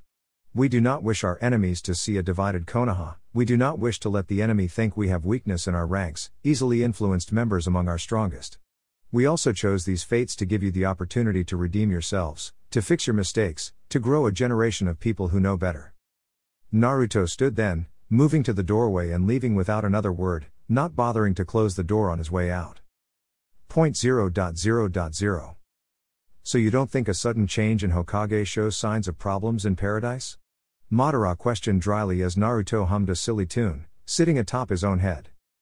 Nah, I'm here. Naruto grinned. They can't see it as problems when the Shodai never retired. And you plan to resume your position? Naruto frowned. I have to. What kind of example would I be setting if I didn't? He grinned once more, Besides, my parents have decided to focus on their relationship. Should have seen Arashi's face when they announced he was going to be the next clan head instead of Kushina. Lucky for him, I'll be doing his training. You? Training people? It's laughable. Oh, come off it. You'd benefit from training a new clan head yourself. Naruto pouted, sending the laughing Uchiha a glare. But not Itachi. I want that one for the next Hokage position. Oh? Why Itachi? Madara sat down next to Naruto, his interest piqued. Because he doesn't see the world as we do. He doesn't see the world as our enemies do. I think the new perspective will be good for the village, Naruto said, eyes distant as he surveyed the village below them. What gave you that impression, in all the time that you spent with him? Madara was curious. Itachi hadn't acted much throughout this whole ordeal, simply following orders. Not exactly Hokage material. Oh no. He's perfect. He never acted because he saw above the matter. Menma was too close to it because it was his family. Everyone else was too close to either side of the war, Naruto said, and he kept a very level head no matter what happened. I feel like that says a lot more than passionate, burning, will of fires. After all, Hiruzen believed he was doing what was best for the village. Not to mention, Itachi's abilities will allow him to see through the attempts of Zetsu. It's safe to assume that the creature can live fairly long. We can't assume he'll be hiding forever. He'll have Menma at his side, of that I can assure you. The two are peas in a pod, Madara said. Oh, Menma's been having an identity crisis since finding out he didn't exist in my past. I give it another 2 days before he snaps out of it, Naruto chuckled. The blow to his ego might be good for him. He is a rather odd man, isn't he? Worse than Tobirama. Madara answered. Ah well. At least Tobirama grew out of it. Perhaps Menma will too. The two were silent for a moment, enjoying each other's company. Well then, Madara, it appears we managed to accomplish our dream, Naruto whispered. Yes. It's beautiful. Yes. We need to work on your seals, so we can ensure it stays that way. No. No? No. I've lived long enough. My time is done here, Naruto. I've done what I needed to do. Naruto didn't know how to respond. Madara was perhaps the only person who understood him in this world. Truly knew who he was. Don't fret, you'll be plenty busy in that Hokage Positron. I've seen your father running around like a lost child some days. You won't even have time to miss me, Madara joked. Naruto tried to smile, tried to let the mood stay light. Sure. Konoha sure had grown bigger than we thought it would. And you still have Sasuke-kun. The brat tells me you promised to train him. Sasuke, Naruto sighed. A boy that in this world represented everything he'd never had, everything he could have had with his own Sasuke. You'll be okay. Madara squeezed his shoulder. Goodbye, old friend. Madara stood, dusting himself off before walking away. Goodbye, Madara, Naruto whispered, sensing the flow of chakra to Madara's seal stop, watching as the Uchiha disintegrated. I guess you're not giving me a choice. Oh, stop whining, I'm still here. Always will be. Kurama grumbled in his mind. Now let's go get some ramen. I know you want some.